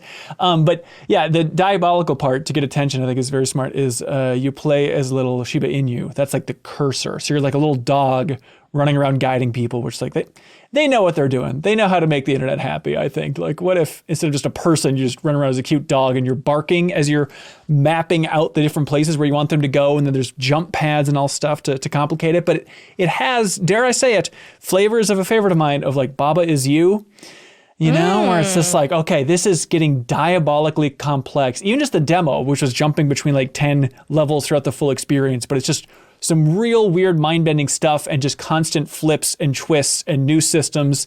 And then the big thing too is it has a bunch of user-created levels as well, which in the demo is kind of fun to see what was going on. Like the most popular one was it Big Splat Mountain? It's basically just, hey, how about you just classic? Yeah, have hundreds of people march up a mountain and then a bunch of boulders come down and it's just like chaos incarnate. So there's gonna be a lot of that, but I'm looking forward to seeing how creative people can get with this whole weird thing. But yeah, I'm optimistic about it. It seems good, and it also seems like one, you know, personally, it's like my wife was like lasered in because she, you know, her and I like love playing Baba Is You together, and she's like, okay, I am all in on this game. Just like clean, simple puzzle design. Need to figure out what to do, and also it's playable in PSVR. A friend is borrowing my PSVR too, but it's like it seems like a really cool one if you just want to watch a bunch of little people walk around platforms. I can see this being a secretly seductive way to use PSVR too, you know? Kyle, I want to hear your take on this thing when it comes out, please. Yeah, I should have played the demo. I didn't. Apparently I missed it, I guess. I thought it would just be available. You blew it, dude. You freaking blew it. Playing too much Wo Long, was I thinking. Too much. Another game that is big on the demo for... It's a surprisingly generous demo, but Octopath Traveler 2, I haven't put as much time into it as I wanted to at this point, but it's a new Square Enix RPG. This one is not exclusive to Switch. A lot of people thought that it was because the first one was for a little period of time, but this is also out on PlayStation. It's also out on Steam. I have it on Steam Deck. Steam Deck seems like a great place to do that, but it seems like it's an improvement over Octopath Traveler is what people have said about the first game. But Janet, maybe I just connected because of your love of Bravely Default deep inside. But did you play Octopath Traveler, the first one at all? No, I just played the first like 4 hours of it. Probably also through a demo actually at the time, or maybe I just got the full one. It's one of those classic, like, it won't make it for our list because I know, you know, you're playing it, other people play it, like Kelsey will probably play it. Yeah. But for my personal list, it's like a classic game I know is good that I will not play just because there's so many like long games out. Yep. At the start of the year. It's tough. Because it's like there's this and Fire Emblem Engage are kind of like the two beefers over here. And I'm like, I guess I'm playing neither. Like I'd like to get to it, but I feel like that's a lie. You know what I mean? It's just a little bit chunky. But everyone says it's like amazing, and that, especially, you know, Ben, you were a big fan of Live Alive. Yeah. And everyone's kind of making that comparison because of the way the also like the stories end up converging at a certain point. Yeah, and you're choosing which one to start with. Lines. I think, I was compelled to do it because, it's has a lot of similar DNA as Live Alive, even though that was a remake, but this is also that HD 2D look, a very similar art style in that way, and it's also very much a throwback to the Super Nintendo era where Live Alive was from. But it also, I love Live Alive. Jumping into this, it's just, I think it's tough.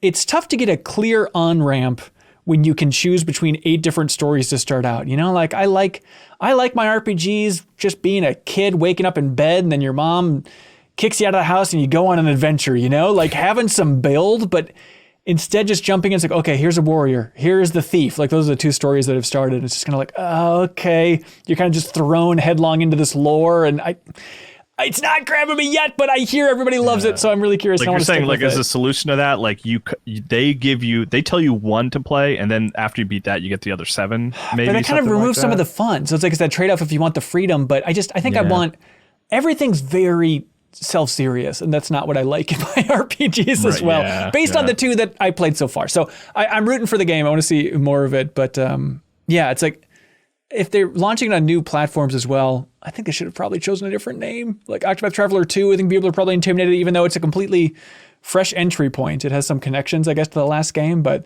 you shouldn't be intimidated by it. But like, I don't know how many more people are jumping in, but they should be because it's on other systems and stuff. So I'm rooting for you, Octopath Traveler 2, and let's hope Kelsey is all in on it. There's this other game that is DLC technically, but Dead Cells Return to Castlevania is out now. This is DLC for Dead Cells. If you don't remember, it's the roguelite from 2019? 17 maybe? 17. Even? I think you're Early right. I think you're access, right. Yeah, it was a while ago. Yeah. But this is a big Castlevania piece of DLC for this sucker. Who's all been playing this? Kyle and I. And Mr. Hilliard. That's right. Too many people to count. It's impossible. Hanson, Hilliard, Kyle, Ben, like it's a whole cat. Mr. H. Who are they talking about? Who knows? So I've been playing it in the morning. I probably put like 5 or 6 hours into this DLC. First impression, Kyle. It's nice to go back to Dead Cells. You know, it's just nice to have a reason to go back to visit that game. Because like, oh, that's right. This game felt really good. I just haven't really thought about it in years, despite them trickling out DLC and constantly supporting it. But like, this was enough to make me jump back and just kind of remind myself of the basics of Dead Cells and how good it feels. But then my point number 2 is Castlevania is like my biggest blind spot for overall series. Like I've never really gotten into one. And so love the music. But you love like gothic architecture and vampires. You're always talking about how that's like your favorite fictional I am monster. Aggressively anti-vampire. Maybe that's why I'm not compelled by Castlevania. But like, which is why wouldn't you want to kill Dracula? That's the whole point of the game. No, but like I love the music of Castlevania, so I was excited to jump back in. And like that is great. And overall, I've really been enjoying my time, even though I'm not Castlevania fan number 1, you know, but just having the music and excuse to go back to Dead Cells, cool new art, cool new bosses, like I'm in. But I'm curious what you think of this thing, Kyle. Yeah, how far have you gotten? Like, have you not far. I have not beat death. Like I've just got to figure a second again. I have minor spoiler maybe. I've gotten to Dracula's second form. That's like the best I've been able to do. These friggin' second forms, man. What's going on? Put it all in the one. You got the bar can be as big as you guys want it. I don't know if you'll know this. Who make these games? You can. But it would be offensive if he didn't have his second form because it's like literally his Symphony of the Night 2 forms. Oh, fun. Okay. So, yeah. So like I'm actually not the biggest Dead Cells fan. Like it's funny. I played it when it came out, but it's just I still hadn't really found an appreciation for the genre and like.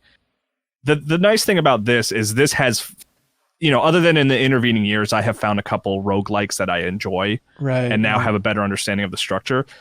This has been a great excuse to be like, okay, finally embrace Dead Cells and figure out how the game plays. And that's kind of like, maybe it's silly to call it a warning, but like one thing you should know, because like I went in kind of thinking maybe this would bridge the gap between Dead Cells and Castlevania a little more. Yeah. This is Dead Cells. Right. Like this is Dead Cells with Castlevania clothing. Yeah, that's literally what I was going to ask. Like, is it just Dead Cells with like a code, not like in a dismissive way to the work and the thought, but aesthetically Castlevania, but mechanically Dead Cells, which does sound 100%. Super cool because those are two great franchises or games. And like Dead Cells owes so much to Castlevania. I mean, it makes total sense. But yeah, mostly. Like if I'm not slowly walking up some stairs and like whip it, you know, and like slowly going up each one, it's like I don't think I want to do that. Like, I'm not meant to move fast in Castlevania games. But the big thing is like it adds a whole bunch of new like weapons and stuff like that, and like costumes. And there's like a handful of Castlevania levels that they're actually kind of smaller than the main levels. Yeah. It's funny. I unlocked like Alucard clothing now, which is great because then it's like, well, now I'm just getting this thing closer and closer to Symphony of the Night. It's like so close to feeling like Symphony of the Night. But I have my hangups with it. Like the way that it's structured is like you play the first level and then you have an opportunity to go to Castlevania level and then you can fight death. But to get Dracula, you actually you can't take that path. You have to beat death and then you start the game over and you cannot take that first set of stairs to Castlevania land. Oh, weird. You have to play the first 60% of Dead Cells, then you get an opportunity to go back to Dracula's castle. That's interesting. And the thing that bums me out about that is like, guys, I just want to play the Castlevania stuff. Yeah. Like, just let me play the Castlevania levels. I don't want to go through the poison swamp just so I can get there eventually. But that's mostly like a nitpick. I just like if I love Castlevania, just let me just play all the Castlevania stuff. You know, I want to be outside the castle, then inside the castle. Yeah, I'm kind of weird. That was my biggest shock going in. Is like, I know it's DLC, it's not standalone, but I was surprised by like jumping in. It's like, okay, where's the Castlevania stuff? It's like, oh no, you got to play just like the opening area of Dead Cells and then kind of find the castle outskirts entrance over and over and over again. There's no way to like just quick restart just the Castlevania stuff, which is such a, and then once you beat death, you have to play even more. Right. Dead Cells. That's surprising. Okay. I had no idea. And that's the weird thing of playing. It's like, oh, would this be better off as a standalone thing that was a little more focused, just like a bite-sized Castlevania roguelite? I feel like this team was capable of doing it, but then they want to get people into the larger Dead Cells ecosystem, and there's plenty of other DLC to experience, so it's maybe the smarter move for them.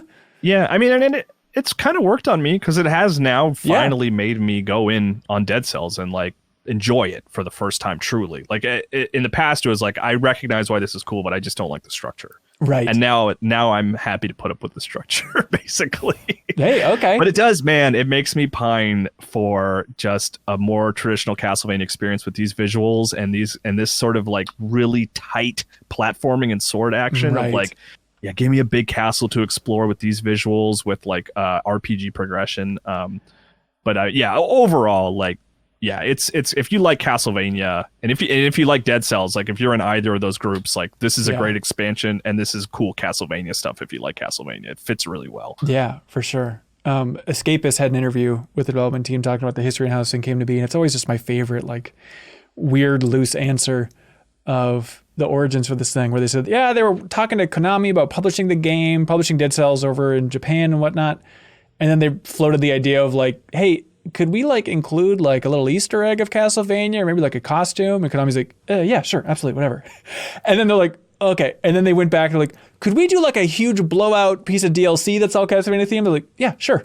And so like their takeaway is like, they said like literally sometimes all you got to do is just ask, and sometimes people will be up for it. You know, it feels like how Cadence of Hyrule came about or whatever, you know, where it's like, whatever. You're drinking in the bar, you just asked. Yeah, sure. You can go ahead and make a Zelda thing. Go for it, you know? Yeah, Charles at Game Informer spoke to them too. And it was basically Konami was almost like, we were just waiting for you guys to ask. We didn't know what was like taking so long. And the other funny thing, of them. I know. The other funny thing that I thought you'd never ask is that apparently stairs were like really difficult to incorporate into the game. Oh, really? Like that angled, because you got to have like sort of stairs for Castlevania, and that's was like a really important. Yeah, that's like a really important thing for them to implement, and apparently it was like actually surprisingly quite difficult. Weird. Who would have thunk it? Yeah, I wasn't really keeping track of the development team, and this is some dorky behind the scenes stuff, but I'm fascinated by it. Of like, Motion Twin was the developer of Dead Cells, then Evil Empire were some people that split off from Motion Twin to form a new studio. They called it Evil Empire, quote, because we really want to be the opposite of that, was the name of their studio. So it's very solid reasoning.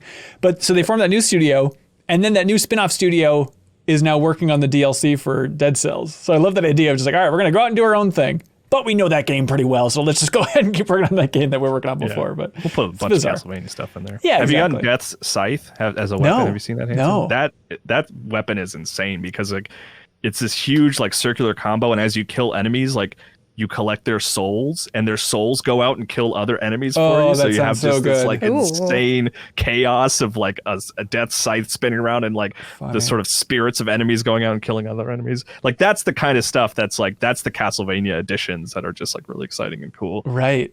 Yeah, there's I guess I won't spoil it, but there's kind of like some Easter eggy stuff that even I'm aware of, that I was very intrigued by the first time I discovered it in a castle randomly. Like, wait, what is this? Oh, okay.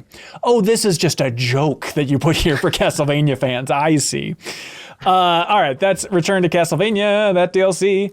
JeffM, you correct my timeline, but there's a game that came out called Kerbal Space Program 2, Early Access. This sucker's out on PC. The beloved game from 2015. Everybody loved it, where you try and put Kerbals in space. Feels very up your alley. You like little programming, simmy style games. And I said, JeffM, Kerbal Space Program 2, this seems up your alley. And you're like, I said, Jeff, how have you not checked this out? Why don't you stream this? And you go, I don't think so. And then you finally streamed Kerbal Space Program 2, and you said, wait a minute, this is up my alley. Ben Hansen knows me better than I know myself. Is that correct? Mostly correct. Okay. Not so much. Embellished at all? You weren't so much asking as constantly hounding me to play Kerbal Space Program 2. Right. It got to the point. I think you messaged me. He does it to everyone. It's weird, right? It is weird. you sent me a DM and I explained to you why I wasn't really interested in it. And then you just immediately sent the code anyway. It was like, fine, here you go. Yeah. But you were mostly correct. Yeah. Yes. It's a game. I streamed like 3 hours of it, and it is one of those games that in a long time I haven't felt this way, where like I've just been thinking about it since I played it. Right. It is such a weird game. My hesitancy going into it was I thought it was going to be too complicated. My recollection of the first Kerbal, and this may be wrong, and it's hazy, but I feel like I played some of that game, but it was to the point where it was so complicated that I couldn't get to the fun of even having a rocket explode. Is essentially, that's all I want to do. I want to see those little Kerbals shoot out and explode. But the second one, so I don't know what the tutorialization was like for the first one, but they do a really good job here of explaining the basics of essentially astrophysics, I guess. Yeah.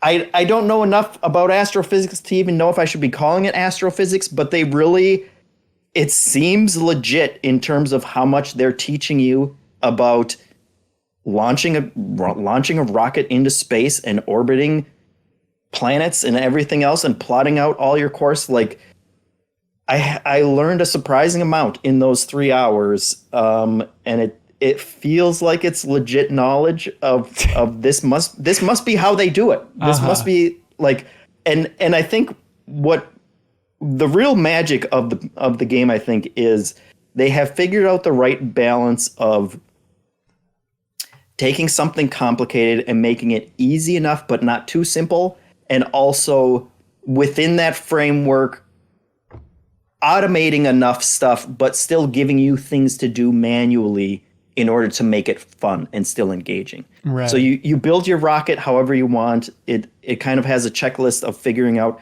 if you have enough, velocity to weight ratio to actually get off the launch pad, which I definitely struggled with for a while. But then like they give you kind of the layout of how of the stages that you're going to do, and you're pressing the button for it. Once you're out in space, you are adjusting the direction and thrust. And so if you want to hit an orbit around a planet or whatever, you plot it all out very meticulously with all the, and it's handling all the math behind it. But then once you do that maneuver, it'll be like, all right, in 20 seconds, you hit the thrust to 100%, and you're going to do that burn. And so once the burn starts, you're going to get another timer of like, and this all seemed like, from what I know of space, like this is what you see in Apollo 13 and every space movie. It's like, okay, thrusters go now. Okay, we're counting down. In 10 seconds, you're going to have to kill the thrusters, because if you miss that window, you're going to screw everything up and you're going to be flying towards the sun, which we may have a crew right now circling around the orbit of the sun, which is the other super cool thing. So like they give you enough kind of basic knowledge to shoot a bunch of Kerbals out into space.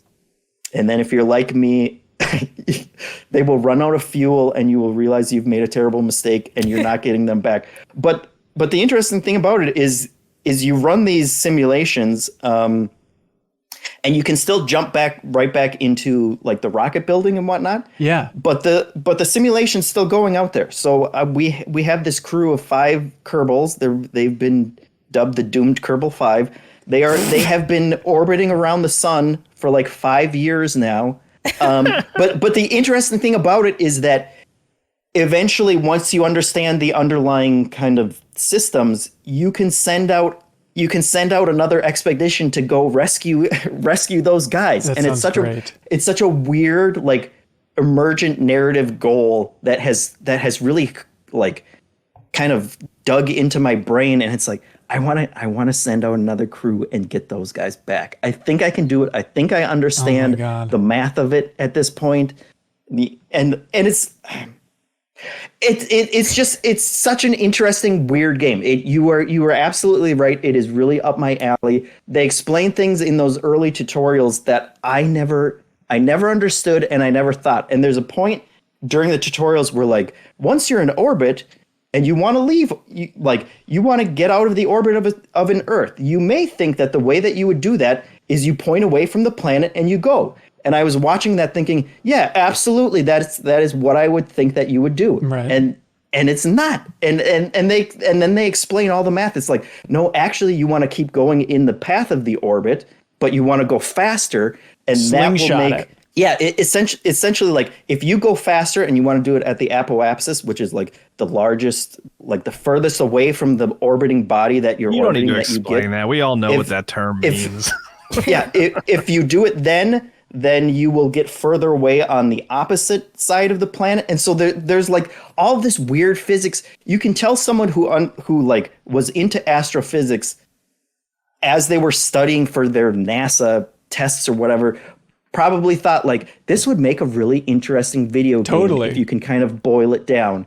And that's what they did. And it's super interesting in a really weird, thinky kind of way. I love it. I'm looking at your stream right now and I'm horrified by what's on the screen.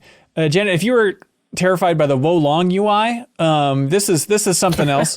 But it's nice to hear that, yeah, it seems like it has a good on-ramp, especially compared to Kerbal Space Program 1. There is like the big asterisk of, I guess Kerbal Space Program fans are like, this one sucks. Like, it's not optimized for crap on PC, runs like butt, it's not as good, blah, blah, blah, blah, blah. So they're kind of tearing it down right now. But since this is still early access, it's kind of like room to grow.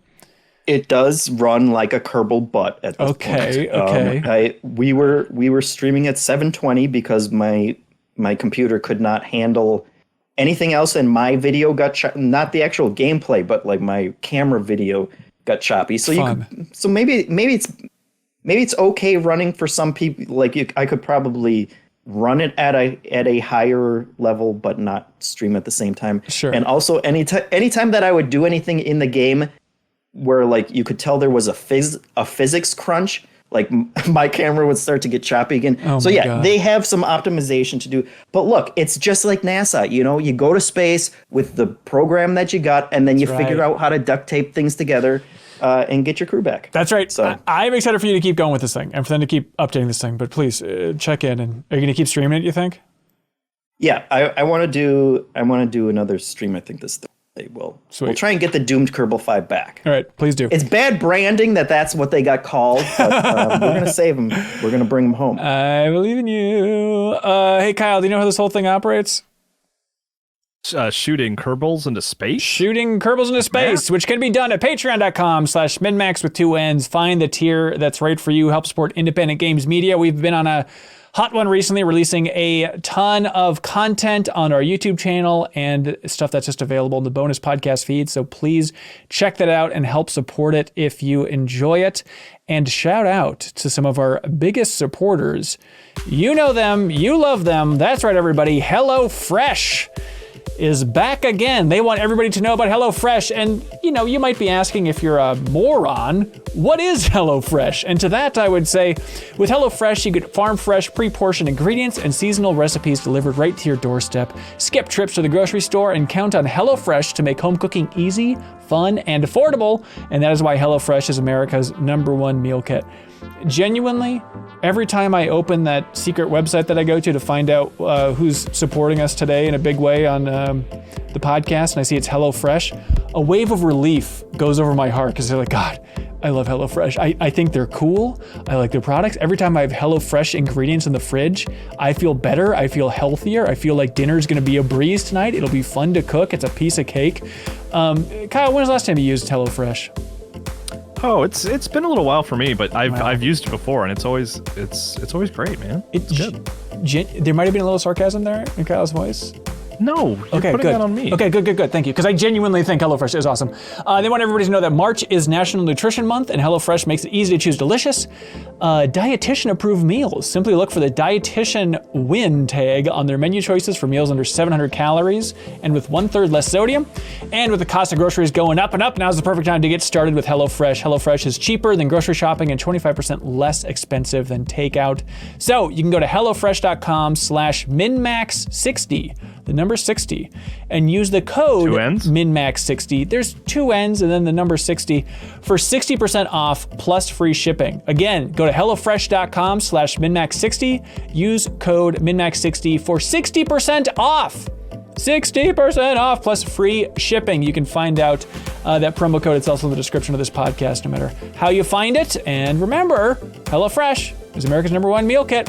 Also, thank you to our dear friends over at I Am 8-Bit. They want everybody to know about the Pathless, which is available on the Nintendo Switch. This is the I Am 8-Bit exclusive edition, which you can pre-order now at I Am 8-Bit's wonderful online store, which is also available in the description. The Pathless, the exclusive edition for I Am 8-Bit, it has a fold-out poster, big old fold-out poster. It's got a reversible cover sheet. It's got collectible art cards. Because I Am 8-Bit, they're not just going to give you the game. They're going to give you a great game because they have great taste, and they're going to pack it full of all sorts of physical goodies because they understand how fun it is to open up a game case, see all that good stuff. So, the Pathless, available at I Am 8-Bit's wonderful online store, and everything in that store you can get by using the promo code Shamrock Shake. No space, Shamrock Shake, for 10% off of everything that is under $100 in I Am 8-Bit's wonderful online store. Help support them because they support us in a big way. Please, there are promo codes for I Am 8-Bit and 60% off of HelloFresh in the description below. Check that out.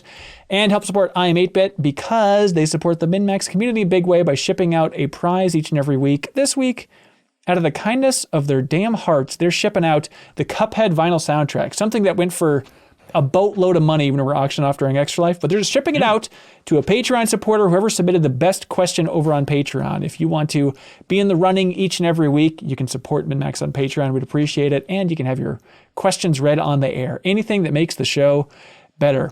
You all ready for this? For these great questions? Sean Rubin says, hey, MinnMax. You gotta let it resolve, man. Come on. I'm not ready. What's your favorite non-pizza menu item you've ever ordered from a pizza place? My roommate says the lemon pepper wings from Pizza Hut are good. Sometimes he won't even order pizza, just the wings. Interesting. So is fast food pizza or like? Well, I think any type of pizza place. Pizza Hut is interesting. Other than they want that demo disc, That's right. That's right, on the side.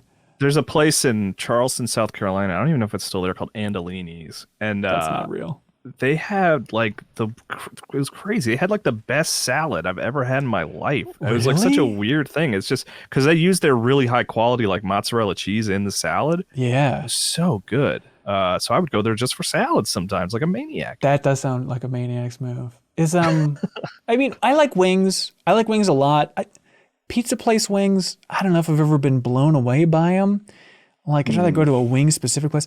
I'd go like I think it was at Ben's Pizza in New York, the one that's right by the Comedy Cellar. They have like the garlic knots, and you can get those for like 25 cents a pop when I went there. So like loading up on garlic knots, that feels good. Something you can still dip in marinara if you want to be nasty, you know? Garlic knots are good. My favorite accessory to pizza when I was in New York was Sal's Pizzeria. Had pepperoni pinwheels, which is kind of cheating because it's basically just a pizza, but it's like a roll, almost like a cinnamon style roll of dough with cheese and pepperonis baked into them. And anytime I'm in New York, I try and get back to Sal's Pizzeria, and every time I do, they're always sold out by the time I get there, and it's always very disappointing. I'm sorry. It's good. It's definitely wings for me. Wings, yeah. Like it's funny because I was reading this question before, and I'm like, I feel like wings is the easy answer. I'm sure some people will say something like the garlic knots, and then Kyle, I was like, I'm sure some weirdo's gonna say the salad. Freaks, yeah. So we hit all the beats, all the hits. That's right. But for me, it's Lenova in Buffalo. They have barbecue wings, or like they might just be called barbecue, but they're like charred barbecue wings. And they're amazing. They're the best wings I had while I was there. Feel free to at me because I've been posted, like, let me know where to go. And I don't know. I went to some of these places and they did not deliver. But Lenova's barbecue hits super hard. All right. Love it. DM writes us a question on Patreon. They didn't DM it to us. And they say, hey, regarding demos, did you know that you could play the entirety of Crash Bash from inside the demo by entering a cheat code on both versions of the demo? Is that a mistake? I don't know. I was looking it up. I was trying to find other people talking about it, but it seems like in Spyro 2 and 3, you could unlock a demo for Crash Bash, but then you could just play the entire thing? That seems bizarre. Also, Yakuza 6, remember the demo accidentally was the whole game? Remember they had to pull Yakuza 6? It's like, here's a demo. Oh, right. And people were like, this is just the game you released for free. There's some way to access the full game. And then DM says, Dino Crisis 2 also had a special 45-minute demo, but using a Game Shark, you could freeze the timer and you could play the entire game that way. I love that good stuff. I'm playing Dino Crisis right now. Oh, that's right. Yeah, how's that going? It's good. Those games are weird. I heard on the Game Informer Show podcast that you chose to go the puzzle route over the action route, and I've never been more horrified by a choice of a streamer. What are you doing? Really? Oh, I don't know. I didn't have a lot of ammo. I had like 2 shotgun shells. I was worried. But that's like more dinosaurs, fun. man. All right. You know what I was thinking about with Demo Disc, Kyle? Probably on that Demo Disc where you played Parappa. Remember, like as the jam-packed CD volume mixer number 4 and 5, whatever. But like it was always just like the square grid for how you chose the games. And then there were like secrets where you could get some of the panels to turn around by pressing buttons on them. And there were like secret codes in the back. Then you'd enter that and it would unlock like a bonus demo or bonus video. How did that work for like those publishers that got screwed by being the secret options on Demo Disc? Don't you think you'd be like, hey, what the hell, man? Like, who would agree to be the secret option? It's a terrible place to have people trying to advertise your game from. Yeah, I guess what's the advantage? I don't it's know. exciting for the player to discover them, I guess. But. Right. But it's like, oh, here's Croc. I mean, it's hidden behind a couple layers for the smart kids, but 5% of them are going to find it. Croc was happy to take anything. Please. Only the intellectuals were digging into Croc. Only the intellectuals can understand the true legend of the Gobos. Matthias Julik writes in and says, hey ho, rejoice! After many years of neglect, Castlevania has found a new home at the lovely Dead Cells family. These seemingly forgotten franchises are still waiting to be adopted, though. Can you suggest a fitting home for these franchises? Where should these live? Okay, so is this like they should have licensed DLC for games, or is this like a developer should handle this? Yes, I think licensed DLC for games is a better way to go. I like that. Yeah, that'd be more fun. Banjo-Kazooie. Ukulele. It's I know. And remember, it was like I get a load of this a while ago, but like there was supposed to be originally there were talks of putting Banjo-Kazooie in ukulele, and then I got pulled apparently. God, there's another like duo platformer, Clive and Wrench. Yep. Yeah, I just started that actually. Really? Weird. Yeah. Is it good? Should I play it? How into platformers are you? Like on a scale of 1 to 10? Like 8 lately, maybe 7. The 7 gives me pause. So Okay. It is not good, but it is okay. Okay. And for me, like I love platformers, so I'll like play anything that isn't like ill controlled.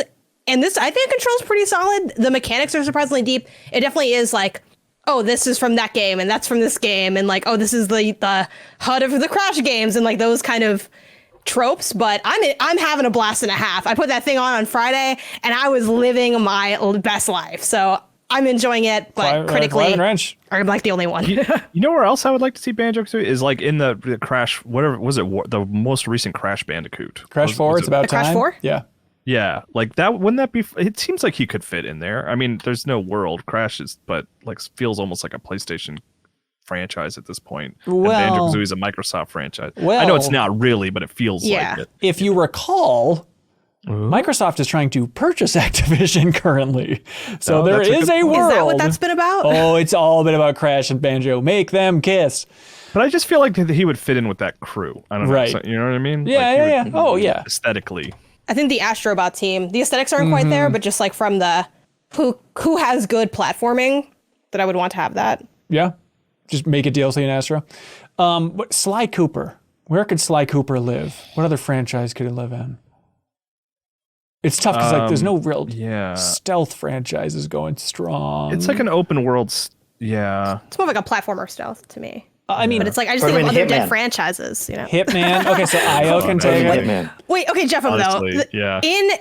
In that world, if we think of like the Dead Cells Castlevania comparison, is it then Sly skin, but Hitman mechanics. So it's just a man dressed as Sly Cooper. Like, what are we looking at here? It's exactly Probably. that. It's exactly that.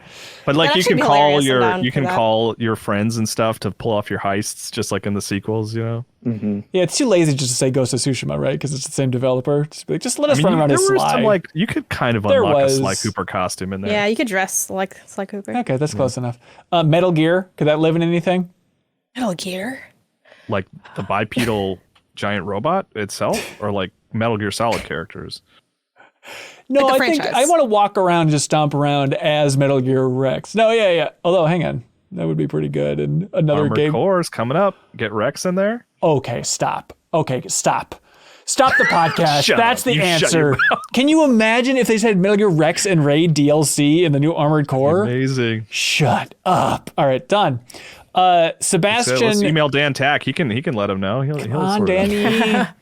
Danny. Let's see. Mitch writes in and says, missed joke opportunity. When Janet said as a kid she only saw a few minutes of the Minish Cap, someone should have replied, and you only saw a few Minish, too. Yeah. Yeah. I'm sorry we blew that. Jake Trix writes in and says, hey, what was your first introduction to dinosaurs? Was it a book, a movie, a cartoon? I honestly can't remember mine. Did I catch an episode of the Flintstones? Maybe it was a documentary VHS tape I checked out from the library? Did I see them in King Kong? Maybe it was a book my parents got me? Yoshi? Dino Saucers? Land Before Time. The dinosaur chicken nuggets. And also so Land Before sad. Time. That'd be so sad if your parents good had to explain question. to you What what am I eating here? Yeah. What is it shaped like? Let me tell you, this is actually a reference to a very cool thing that existed a very long time ago. This is tough. It's probably some book. It's probably some dinosaur picture book that I had as a kid, right? But my first thought was there was a VHS tape and it was called just Dinosaurs. And it was a weird video that had live action bits starring Fred Savage and then also like stop motion and also cartoon bits. And the dinosaurs were singing like my Mesozoic mind. And I would watch that over and over again. It's like that, or This maybe explains so much about how we got it's here so today. good. It's so Really good. does. Or Fantasia, that dinosaur part of Fantasia. That was probably pretty early on too, right? Oh man. And how good is Fantasia, right? It's the best, Janet. I want to do the deepest dive on Fantasia someday, but I understand that 1,000 people will view it. Well, that means you got to play Kingdom Hearts 1 to fight Death on Bald Mountain. Oh, at the end of the really? game. Oh, yeah, damn it's like it. one of the final bosses. Why don't you tell Never me beat Kingdom him. Hearts was cool? Never beat That Kingdom sounds Hearts 1 'cause of great. that boss. There's still time. Yeah. Do you remember? Does anybody remember dinosaur exposure in a good way? I was gonna say Land Before Time, Yeah. like Kyle, but I think Flintstones probably predated that. Yeah. That's what I'm thinking too. Yeah. Also, again with the food one, I remember like my brother likes oatmeal. I don't because it looks already digested, and any food that looks already digested, I don't like. Like it's a mental block. Okay. So I can't eat grits and enjoy them. But You're missing out on guacamole. yeah, oh guacamole. There's some exceptions, you know. It's like, okay, this. I know this is smashed avocado. It's all good. But that also had like a dinosaur tie-in where it's like you'd have little dino eggs in there Right. and stuff. Yeah. So it's like, did I see him eat that oatmeal before I watched Land Before Time? I'm not sure, but it's Wow. possible. A lot of education through food, it turns out. Yeah, cereals too, like again, like Fruity Pebbles. Again, that's kind of like a Flintstones thing again, but you know. Hang on.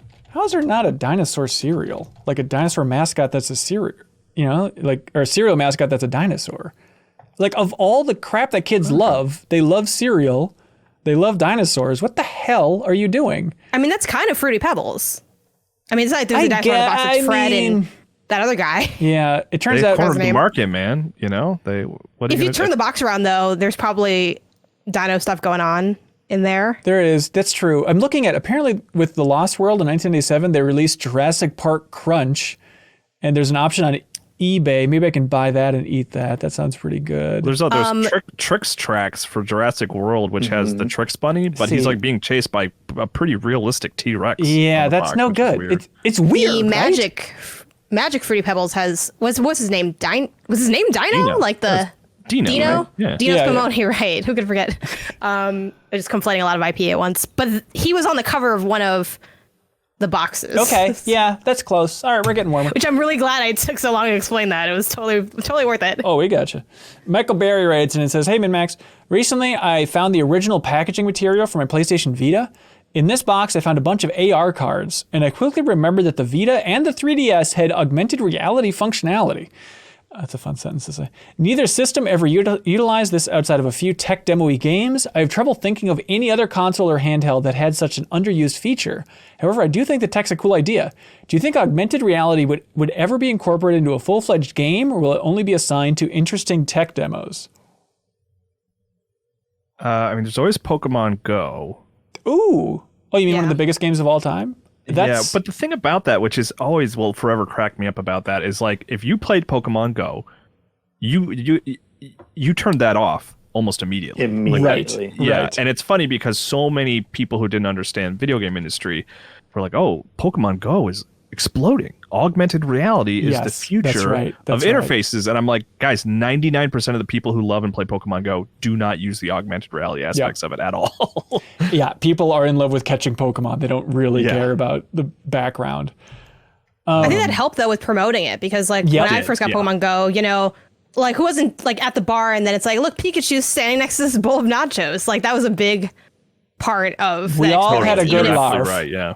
Even if maybe when you're like, okay, now I'm playing for real, like it's real gamer hours, then maybe you turn it off just to save the phone battery. But right. I think of I think it counts. Well, maybe not. Maybe it's just tech demo. But I mean, the best AR game of all time, of course, Kyle, is Connect Party or Happy Action Theater.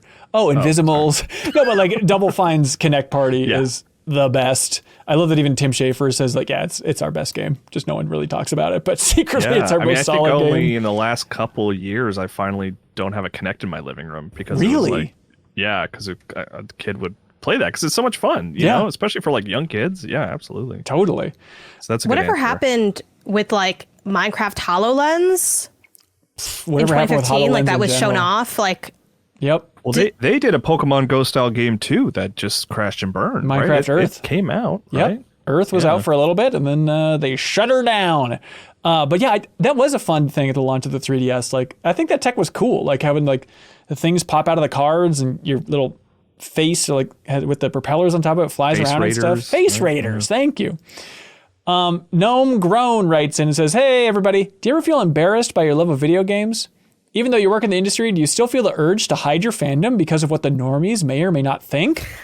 P.S. Ben, how did it feel being called a dog with a stick in its mouth trying to go through a door on the last episode of the Fire Escape podcast? Those guys are so mean," says Gnome.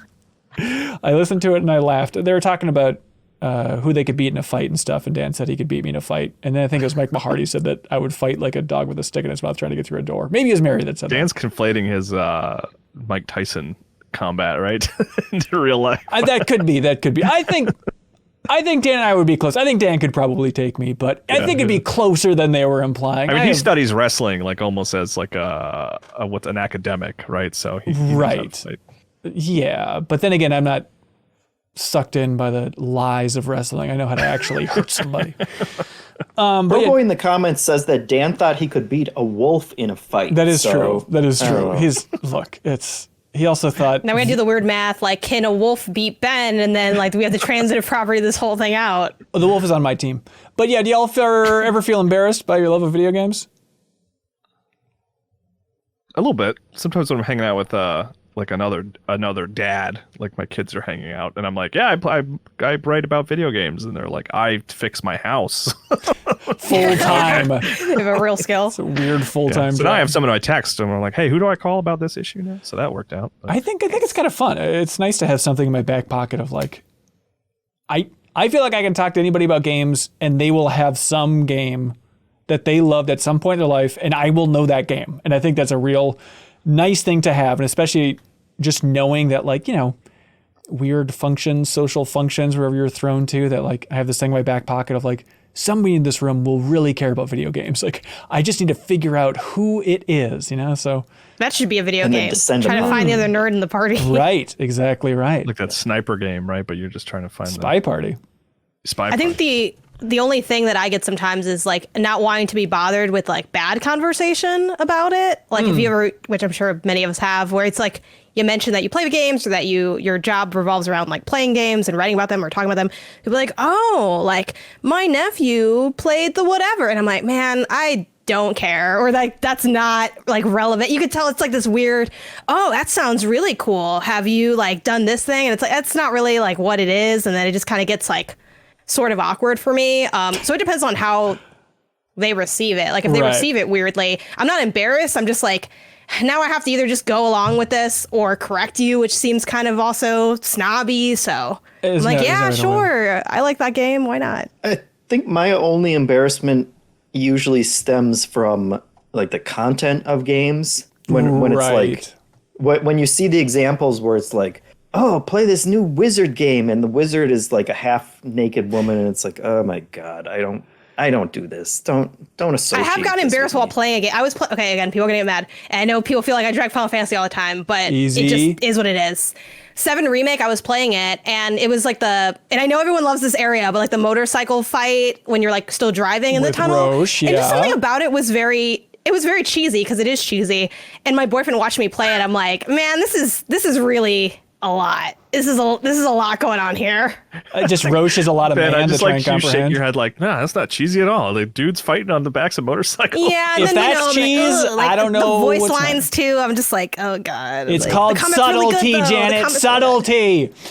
Matt writes in and says, hey, MinnMax, is there a mobile game that has survived all of your cell phone transfers throughout the years? I've had 3s installed on each of my phones for like 8 years. It'll probably be on every phone I buy in the future. Well, I hope they keep updating it as well. Any mobile games that have survived the legacy? Because for me, Bejeweled Blitz is getting pretty long in the tooth. Like I think even it stopped working as a standalone thing, but I still have Bejeweled 3 that's barely functioning on my iPhone. And by the way, side tangent, y'all. What the hell is wrong with the game industry? All I want is a competitive Bejeweled game. Like, I know that Zookeeper used to be that, but mechanics of Bejeweled, but competitive. Like, you're sending crap to each other's screens. How does that not exist? Correct me if I'm wrong. I cannot find this anywhere online. It's like one of the most popular games of all time, Bejeweled. Just give me an easy 1v1 version of that, please. Anyways, the point is, the Bejeweled on the phone now, it's just barely working, and it's like, EA, those demons over there, they've just like shoved crappy ads into it that'll play and just like take over your entire phone. And I don't know if anybody else is experiencing these ads in mobile games. It is twisted, dark stuff where it's like, I'm trying to play Bejeweled, and in between rounds, it just cuts to like this ad that tries to make it seem interactive. And it's literally like a mother and a child who look like they're from A Christmas Carol. They're literally poor, wearing like rags, and they're shaking. I've never gotten this idea. This is a classic. Yeah, and they want you to like drag the heat to the heater. And literally, it's this family who's like starving and freezing that's going like, help us, please help us. It's just like watching a family die, and they just want you to play their crappy minigame of giving them food or water or heat. It is the worst. But you gotta imagine a lot of people must be playing those games too, which is like... Can you imagine seeing that? Like, but forget those the games booby also have fantasy those ads, game. so it's just like I try to avoid like games that either have ads or maybe I can buy my way out of the ad, and if I like the game enough, I'll do that. Yeah. But like Good Pizza, Great Pizza, it doesn't have a buy your way out forever option. There's just like, you just don't have to watch the ads though, like, because you can just opt in for like the gems or whatever. But I'm like, I need the gems to get the cat skin on the register. You know what I mean? Like, I'm only human. So I watch them all the time. So like, I know all of these ads. There's the, oh, you're ugly, so now let me like shave this person's leg, and then it's like, or like really gross like body close up. Anyway, I forgot where we got on this topic, but no, they're trying to get weird and visceral with that. Yeah. Kyle, you like some weird old stuff, right? Yeah, I have one in particular. It's just called Solitaire, which seems crazy to me that they would have nailed that. No. But I've had Solitaire since maybe my first like iPod Touch. Weird. And I love that they've stuck with this. I don't know what magic they've done to pull this up, but they've consistently kept the game updated while also retaining all my stats for all these years. Wow. So That's wild. Like 1,219 games played, 125 hours logged. What? Yeah, and it's not even like I'm playing a ton of Solitaire. Like every now and then I'll get into this like, oh, I want to play Solitaire, and I'll just play a bunch. Yeah. But it's just because it's been going for like 10 years. It's been tracking my stats, and I love it. I think it's so cool. I hope it tracks it forever and it never becomes incompatible. I promise that'll happen, Kyle, and you'll never grow old and you'll never die. No, I did, and they did have the option a couple years ago for me to like buy it so there's like no ads and stuff, and I was like, hell yeah, take. Can I pay double? Like, please. No, you can't. Stark writes in, Maybe this is obvious to people. I don't know. They say the recent PC release Sons of the Forest has me thinking about survival games. I need to play that, by the way. I know I'm behind. Why do you think survival games have been so successful on PC, so much more successful compared to consoles? And do you think that'll always be the case? I don't know. I mean, one will break through on consoles. Well, I mean, stuff like Don't Starve. I mean, Minecraft is huge on consoles. Like, there are plenty of survival games that are big on consoles, but generally it still feels PC-ish. I think it's because the majority of them come out in early access and then they don't do well enough to ever they don't survive. Yeah, maybe. Do you think it's also... don't make it to the consoles. Think about it. It's also like survival games, a lot of items you're dealing with. I feel like the UI is also tougher to navigate with a controller. Yeah. And so that's limiting things a little bit. And PC players are probably smarter than console players in general, and those games are better than most games. So I think that's how it works. Valheim on Xbox now, though. Luca Alberti writes in and says, "Hey crew, why doesn't Disney and Pixar, why don't they do a Toy Story remake instead of beating a dead horse by making a Toy Story 5? I think Toy Story 1, while being a hallmark of animation, has aged quite a bit, and doing a remake would be much more appreciated by fans to preserve its essence." I'm you sure. should argue that a remake might be the dead horse beating. Yeah. I feel like it, I don't know. I haven't watched it in a while, admittedly, but I think it still looks good. I still love it so much. One of my favorite movies, but it's just certain scenes. Like you see the dog, Sid's dog is pretty rough. Like there's certain things that just, the blinking out of sync is a weird detail. I've certainly thought about this before, but it's like, it would be weird if they took the video game approach. Like they could just wholesale lift the audio. Yep, 100%. Right? And just like, they don't need to re-record or anything, but just put their new Woody model in there. And like I would buy a ticket to go see it, because that would be a fascinating, weird thing. And it is the kind of thing that like a Pixar would do, right? Like they would do this because they're just like, they're weirdos over there and they'll try some weird stuff. But I don't know. They're making a 5th Toy Story, for God's sake. But I feel like, I bet Pete Docter and the heads of Pixar, I bet they're also in the camp of like, culturally, it feels like the entire industry learned the lesson with the E.T. Spielberg walkie-talkie gun stuff. Like, don't go back and fiddle this special edition Star Wars thing. It seems like that's a studio that I could see them leaning into, like, we're kind of proud of letting this thing age. But I would like to see it just as a curiosity. But I'm sure people would be like, "Oh, it's perfect. You don't need to do it," and they'll just scream at them. The Toy Story, it would have to be like identical. Like they have to use. They can't change anything. Nope. Nope. They're just like the lighting just is suddenly better, and then like that's it. Right. Yeah. Also, I'm looking up now. I like this weirdo dog. I don't know. All right. Look, it's charming. Call me washed if you want to, but of all the things that have an something about him. Yeah, it's like the baby, the people faces. Even Andy's face is a little rough. But I'm just Toy Story 5. It's not about the people. You know what I mean? It's about the toys. I watch Toy Story for the people. It's not people's story. It needs to be. But yeah, Toy Story 5. For the people. Get those damn toys out of there. 5, I don't know, Kyle. I just Bonnie's classmates in Toy Story 4. Exactly. I don't care about Sporky. That's the lore that really matters. But like, I worry about Toy Story 5 because Pixar always talks a big game about like, we're not making a sequel until we're ready and we have the story that speaks to us, which is clearly nonsense, because like Incredibles 2, they started production on it and then they scrapped the entire story that was supposed to be about AI and basically rebooted it. And like Toy Story 4, they're like, it seems weird to do Toy Story 4, but we have a story we can't ignore. We brought Rashida Jones in to write it, and then that story blew up and Rashida Jones left. And I feel like it happens with so many of these things. If they get in there, then the story crumbles, falls apart. They have to scramble to try and get something out the door. Even like, I'm sorry for bringing it up, take a shot, but Double Fine Psych Odyssey, it also just struck me as like, Tim Schafer and Double Fine, they've wanted to make a sequel to Psychonauts for years and years and years.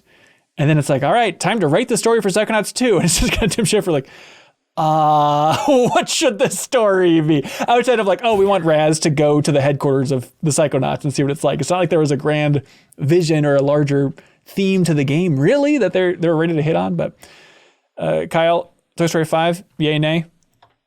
Sure. I Sure. like Pixar. I mean, I don't think it's going to blow my mind. I don't think it's going to be another Toy Story 3 situation where I'm just like have to go see it multiple times in theaters. It's so good. It's so good. I enjoyed Isn't 4. isn't the kid grown up by now and like Well, with 4, is it it's, grandkids or something? well, it's kind of different. And 4 leaves it in a place where they're not really. What was it? Have you Woody? seen 3, JeffM? I think I've seen them all. They got Oh, incinerated, right? Yep, that's And how it Andy ended. gave all his toys away. It was a very emotional, scarring moment. That was 3 though, right? Right, That's gives what it to I'm saying, yeah, Bonnie. So and what's then 4? Well, 4 then is Bo Bonnie's Peep. got him. Right, but then Woody eventually leaves. Right at the end, yeah. Woody he and leaves Bo at the Peep are like going out into Well, I the mean, I haven't wilderness. watched it yet. I don't know. Oh, really? You haven't seen it? Oh, you should see it. No. You know what? I actually I don't know how it ends. not to go down a Toy Story tangent, but I actually would kind of be interested in a prequel. You Yeah, know? the Andy's dad story with Woody. Yeah, I think that'd be interesting. Or Yeah, where that'd did be cool. Woody come from? Woody's this antique toy. He had a life before Andy. What was it? You Yeah. know? Yeah, and Lightyear did so good. I think they could really make a lot out of that. Tactical Dreamer writes in and says, hey, Better Quest goal incoming. I've been losing a lot of weight the last couple of years, 73 pounds so far, and I'm getting pretty close to my target weight of 170. So my goal is to hit my target weight, 170, in the next year. That's 32 pounds in 52 weeks. Oof. Careful. Do it safe, Tactical Dreamer. They say it might be a challenge, but I think it's doable. Well, congratulations. 73 pounds down. That's amazing, Tactical Dreamer. Best of luck. Yeah. Taraga writes in and says, hey, everybody, this is sort of a Better Quest goal I've been quietly working on for a while. Since handing in my master's dissertation in archaeology last June, I've worked hard on writing and rewriting a good research proposal which might get me a PhD position at a good university. I finally went out of my comfort zone, reaching out to complete strangers, big names in the field and so on, and sent them my work to gauge interest and ask for feedback. Long story short, I've just received an offer for a PhD position at Oxford University, and I'm elated. Wow. It feels like a massive weight has been lifted off my shoulders. Congratulations. It's incredible. Anyways, I just wanted to say thank you for being the very best of gaming-related podcasts out there. You're always consistent. I love the general positive mood. I didn't read ahead. I'm sorry, but that's very nice. Warm regards from Norway. Thank you, Taraga. Alyx Britt. So now we're Oxford endorsed? 100%. 100%. Nice. Alyx Britt writes in and says, hey, y'all, I noticed some of the MinnMax crew interacting with former Crack.com staff on Twitter sometimes. And that's super neat. This is such a specific question. I've been a huge fan of Crack.com and the diaspora and follow a lot of their new ventures and all that stuff after Cracked. Bridging the two worlds, I really like the one-upsmanship by Michael Swaim and Adam Ganser on their art lens approach to games. So my question is, what is your favorite Cracked content that you follow? And I understand this is mainly for Kyle. I thought maybe you. Well, no, I Just me, got huh? my answer too. No, I like Michael Swaim a lot. I'm a big Yeah. fan of his. Back in the sort of apex of their Cracked days, he had that series where he just would sort of look at internet culture, which I watched a lot of those videos repeatedly. He's very funny guy. That Very Michael funny Swaim. guy. Yeah. But I check into, they have their Small Beans Patreon network, Right. which I just check in occasionally. I'm not like a consistent listener, but if there's a video game they're talking about that I'm excited about, I'll check in. And a couple weeks ago, they were doing an episode about Akira, so I listened to that. But yeah, those guys, I like those guys. You and I we tried to get Michael Swaim on the show before. I Did we? think. Yeah, Maybe we talked about it. I interviewed him many years ago when he did he was trying to do a Kickstarter for a video game. Right. And I actually talked to him for a little while about that. But yeah. I used to really like the Crack podcast. And like they had the Sean Baby articles on there too, which I always liked. But then remember, the Crack podcast, and it was like the first time that it really sunk in. They did an episode about outrage culture in 2016. And it was like the first time really that I soaked in that topic and was like, oh yes, this is what society is like now. I've been looking for this term and the way to understand what's happening. And Jeff, am I nuts? I feel like the term outrage culture has just gone away. Is it just that we're so used to it now and we no longer need to define it? It's just our culture now. You're right. It's just called culture. Isn't that weird how it has kind of gone away as a term of people trying to diagnose like what is going on? Why is everybody trying to get you angry at everything all the time, everywhere? And now it's just that's the default. It's now people forgot it and they just complain about critical race theory or whatever. Right, sure. Also, Michael Swaim is the co-host of genuinely one of my favorite podcasts of all time, which is the Vana Guys podcast. It's walking through everything written by Kurt Vonnegut. It is so good. It is such a good companion piece. Or just if you want to experience Vonnegut, but you hate reading, just go through the Vonneguys podcast. It is, oh my God. And there's like super emotional episodes. It is such a good podcast. Zach Moore writes in and says, hey gang, question for Kyle and Jeff. As the father of a 2-year-old who struggles to find time and energy to play games, what is some of the best advice you have for a dad who still wants to game? What about those daddies that want to game, boys? Game Boys. Game Boys. It's funny, we were just talking about mobile games, but honestly, like when the kid was like really young, a lot of one-handed like mobile games, like how to build a was it? God, I can't even remember the name. It was 10 million, and was it How to Build a Boat? You Must Build a Boat. You Must Build a Boat, and even some of the Angry Birds, I really like Angry Birds Space. I remember really getting into a lot. Because then you could hold I guess 2 is actually they're walking around and doing stuff, but I remember holding an infant and playing Angry Birds Space and having a good old time. And the baby wasn't just like locked in on that screen? No, they're like probably usually she was asleep. Okay. All right. That sounds good. I don't really know, to be honest. It could have been a sack of flour in my hand. It's been a while, man, and it turns out you're quite exhausted during that period of your life, so it's all a blur. They grow up so fast, you guys. I don't know if anyone's ever told you that. Jeff, or heard that before. they grow up so fast. They do. I took care of my child when he was a baby, Yeah! so I wasn't Wow. playing mobile Dads. games. No, get yourself a PC Switch. games like a real dad. Get yourself a Switch and play Switch games. Yeah, That's the handheld, answer. mobile. Yeah, You can turn it off, put it away at a moment's notice. Hey, You're not going to be doing any console gaming. don't even. Just it forget is. It is a lot easier to pause a Switch. That's a good point than it is any Right. other platform, because That's it's just there's a interesting. dedicated button on top that you can just always drop it at any point. You know, Hey, Kyle, have you seen After Sun, by the way? SUN, like nighttime. as in Midnight Suns. Yeah, have you ever seen Night? No, there's a movie like on the latest episode of Blank Check they kept referencing. And I'm like, what? It's like there's a couple. There's like favorite movie of the last year, and I was like, what? I'd never even heard of After Sun. One of the actors is nominated for Best Actor and whatnot. But I watched it last night. Freaking rocked me. It's so good. But it's about a dad. After Sun. It's about a dad and his 11-year-old daughter. And so I was thinking of you. And thinking that it might rock your world too. It's British. How do you spell it? AFTER, no space, SUN. It's a little I'll artsy, look it up. but it really got me. Hey, I like artsy. All right. Drake Heinhorst wrote in. They say, hey, MinnMax, this game is called J.K. Simmons or J.K. I'll give you a game. You have to say whether Mr. Simmons performed in it or J.K., which means just kidding. He wasn't in it. All right. All got right. it. Let's start easy. Janet Garcia. Janet, are you Googling J.K. Simmons right now? Yeah, because I don't know. Don't know who that person is. I'll give you the, I'm not looking to look at the games or anything. Okay, I'll give you the softball. Janet, J.K. Simmons, was he in Portal 2? No, JK. No, he was absolutely a big part of Who Portal is this 2. man? J.K. Simmons. Okay. Also, I don't know if it's come up on the podcast before, but I literally don't know who people are. I know like 5 actors. That's Ben. it. It'll be like I'll watch 8 movies. You know this person. I don't. I genuinely don't. It's Okay. a If big you've gap watched- for me. If you've watched, you said 8 movies you've watched. No, I just mean like it'll be like I'll watch a movie and it's like you've seen this person so many times that I'm like I don't know who they are. If you've I watched know a Ethan movie, Hawke. That's kind of it. if you've watched Okay. a movie, there's like a 75% chance J.K. Simmons was in it. Right. What was his role in Portal? He's Cave Johnson. Johnson. Yeah. Who? The old guy. Like the boss. Yeah, the old boss guy. Life gives you lemons. Yeah, you Turn those made a lemons lemonade into reference grenades. earlier. Yeah. Okay. You got to play Portal 2 He plays again. he plays Aang's. I played Portal 2, and I remember beating it, by the way. I'm not questioning that. I'm Ben not questioning. Gatekeeper Hansen. Look, I'm questioning. I would put $1,000 down that you did not beat Doom 1.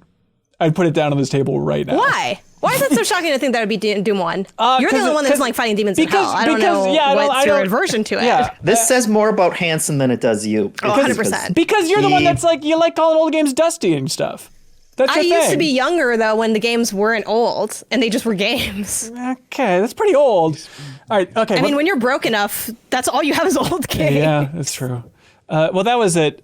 We failed the test. Thank you, Drake, for writing it. No. Okay, JeffM. Yeah, I want to play Don't this come back game. to me. I won't. Don't worry. Thank you. You forfeited the right.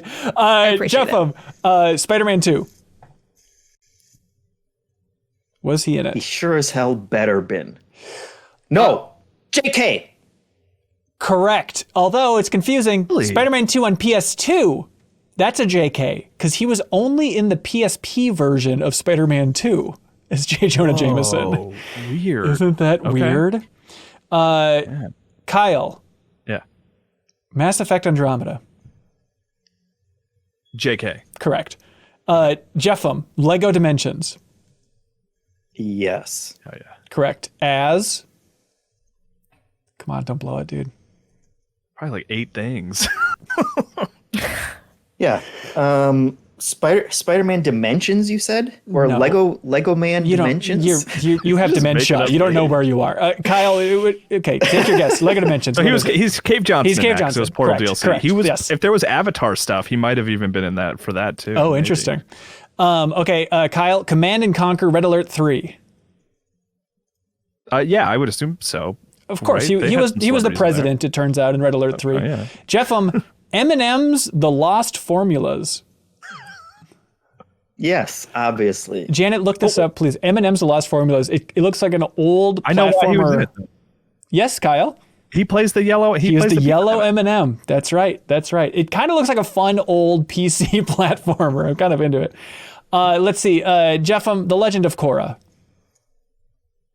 Yeah. Video game. Of course. He's Tenzin. Who can forget it? All right. Thank you, Drake Hindhorst, for writing in. Okay. What do y'all like for question of the week? Toy Story. Toy Story. I like the dinosaurs, but I always say That's that. a good question, I too. The always say that dinosaurs, that's a weird sentence. one. We all did a lot of Googling for dinosaurs. Yeah. Janet, how are you feeling? Which one stood out for you? Can I get a third option? I don't know if I like either of those for best one. Augmented reality, because I'm vain. forgotten franchises, pizza. I like, here's an oddball. I like DM who just wrote in talking about the way to access full games and all of these demos. I think that's kind of cool. Janet doesn't look as thrilled by that idea. I guess I like the franchises one. The franchises one? Yeah. Oh, like the DLC, Yeah. right? Yeah. That was good too. Okay. All right. Jeff and Kyle, where are you leaning? Let's do Franchises. Franchises. Also, like, no one reviewed this M&M game, by the way. I Really? did start Googling. Ooh, all right. Hey, somebody And has to I can't champion find like it. any reviews for it. Like their Metacritic, nothing. OpenCritic, nothing. Just typing in reviews. Like I end up on superkids.com, an educational software review website. Was this an educational game? Come on. Well, we need to check Hey, it out. game champion. That's right. candidate Somebody right pick there. it. Somebody pick it. Congratulations to Matthias Ulick. You just won Cuphead on vinyl thanks to I'm 8-Bit. Thank you so much for writing in, supporting us.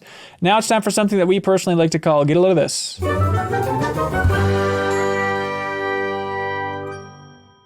All right. Come on, come all. JeffM, wow us, baby. Get a load of this. This is a New Yorker article. It's not really about the New Yorker article, but we're starting there. It's called The Internet's Richest Fitness Resource is a site from 1999. The point of the article is basically to just call out a website called exrx.net.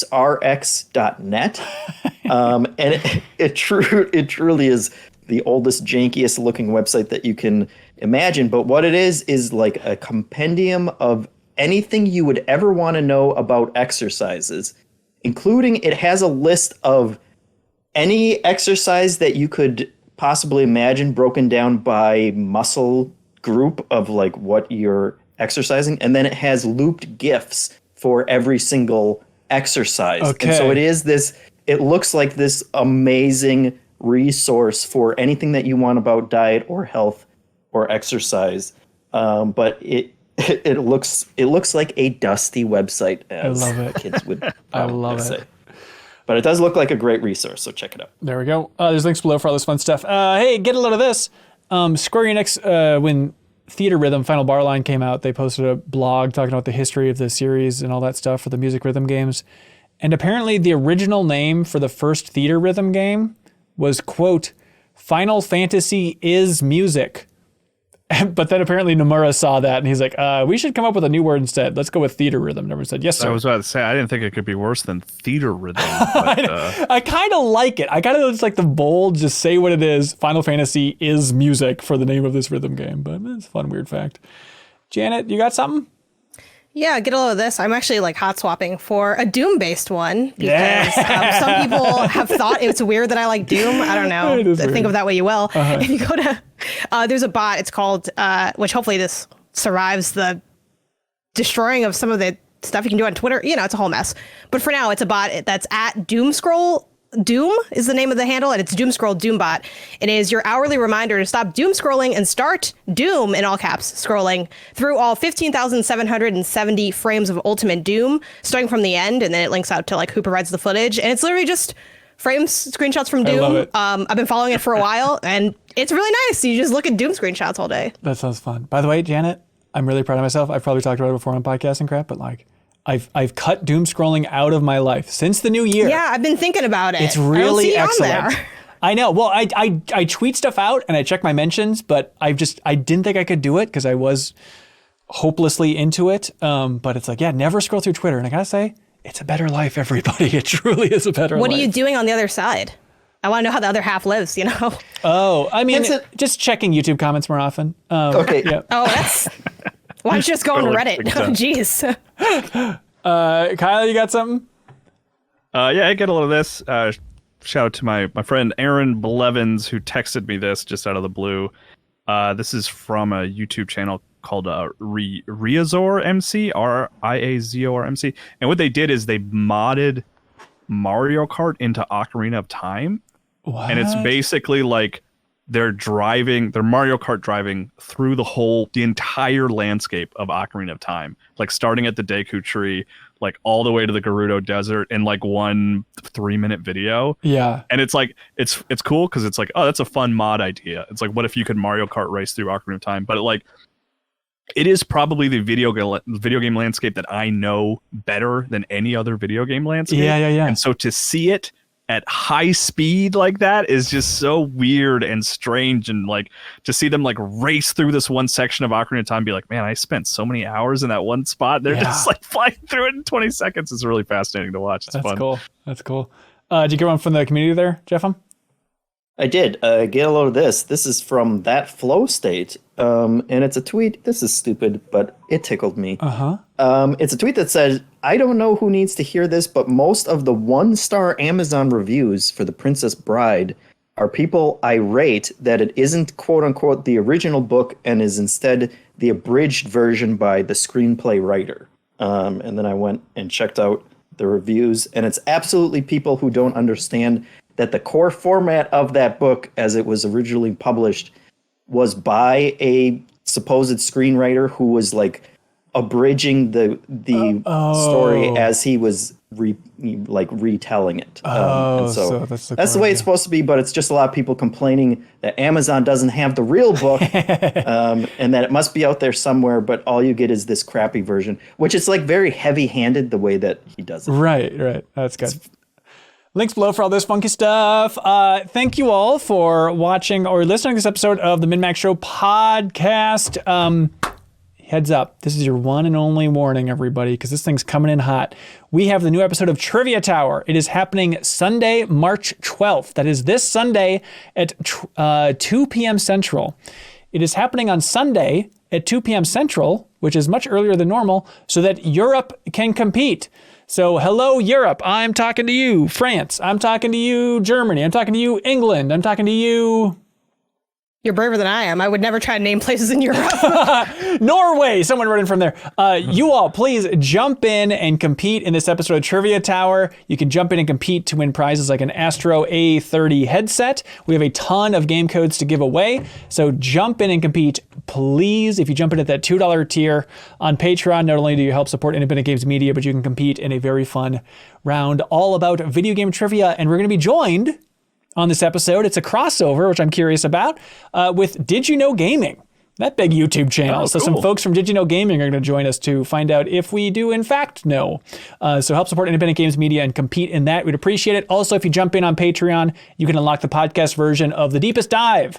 Right now, we're going through Like a Dragon Ishin. The second episode of that just went live this week on YouTube, but also the podcast version is available in that bonus podcast feed, which is very easy. I get messages all the time from people on Patreon like, oh, this was so much easier than I thought to just support you at the $5 tier, and then your bonus podcasts just show up right in my favorite podcast app. It's a piece of cake.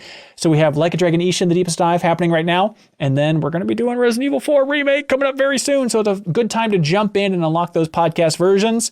Also, we have our interview with Chia's director, Phil Crefo, that is live right now on our YouTube channel, but also available in that bonus podcast feed. That is that upcoming open world game that looks a lot like inspired by a Wind Waker or Breath of the Wild, hotly anticipated. Kyle, I assume you haven't heard that interview yet, which is fine, but is interesting. At the start, turns out the director of Chia is like a big old Game Informer fan. Like he's really into Overblood and like the old Super Replays. He was part of like the Overblood Facebook group and stuff. So it's just weird to be like, oh, now you're at this level of directing Chia? That's bizarre. Also, cool. He talked about, like Matt Miller going to New Caledonia with him and the team and stuff. So it's cool. Anyway, so you can check that out in the bonus podcast feed or up on YouTube. Also, Party Chat, our weekly bonus podcast. This week's episode, we talk about behind the scenes of the celebration of Psych Odyssey, all that fun stuff. We talk about podcast numbers, dive into the weeds. We talk about our favorite documentaries, talk about interviewing Ed Boon, somebody wanted to talk about, which is very funny. I break down my thoughts on the first episode of Survivor this season. So if you're a Survivor dork, I also cover that, but it's whatever anybody wants to call in and podcast about. So we appreciate people who unlock that bonus podcast. All right. I think that's it for this episode. We have some people to thank who are at the Game Champion tier. JeffM, you know who they are. Yeah, all our favorite people. That's right. Studio, you should read them. Studio HOIHO, they are officially the champion of Herdy Gerdy. They chose Herdy Gerdy to be the champion of Sly 2 Band of Thieves. They're the champion, Procyon number 6 is the champion of Sly 2 Band of Thieves. Jesse Spencer is the champion of Yakuza Like a Dragon. Malcolm Holliday, what a beaut. Malcolm Holliday is the champion of Final Fantasy VIII, but only discs 1 through 3, because that's all they could get through. So congratulations, Malcolm Holliday. You are undoubtedly the champion of Final Fantasy VIII, but only discs 1 through 3, which means disc 4 of Final Fantasy VIII is available out there if anybody wants to be the champion of it. Also, that M&M's platformer is just sitting there ready for whoever wants to take it. But hey, that's it for this episode of the MinnMax Show podcast. Hope y'all enjoyed it. If we missed some big news or something, please forgive us. We recorded this one a little bit earlier, so we didn't talk about the Playdate stuff. We can talk about a bunch of stuff next week, whatever we missed. But thanks so much, everybody. Be good, have fun, let's go.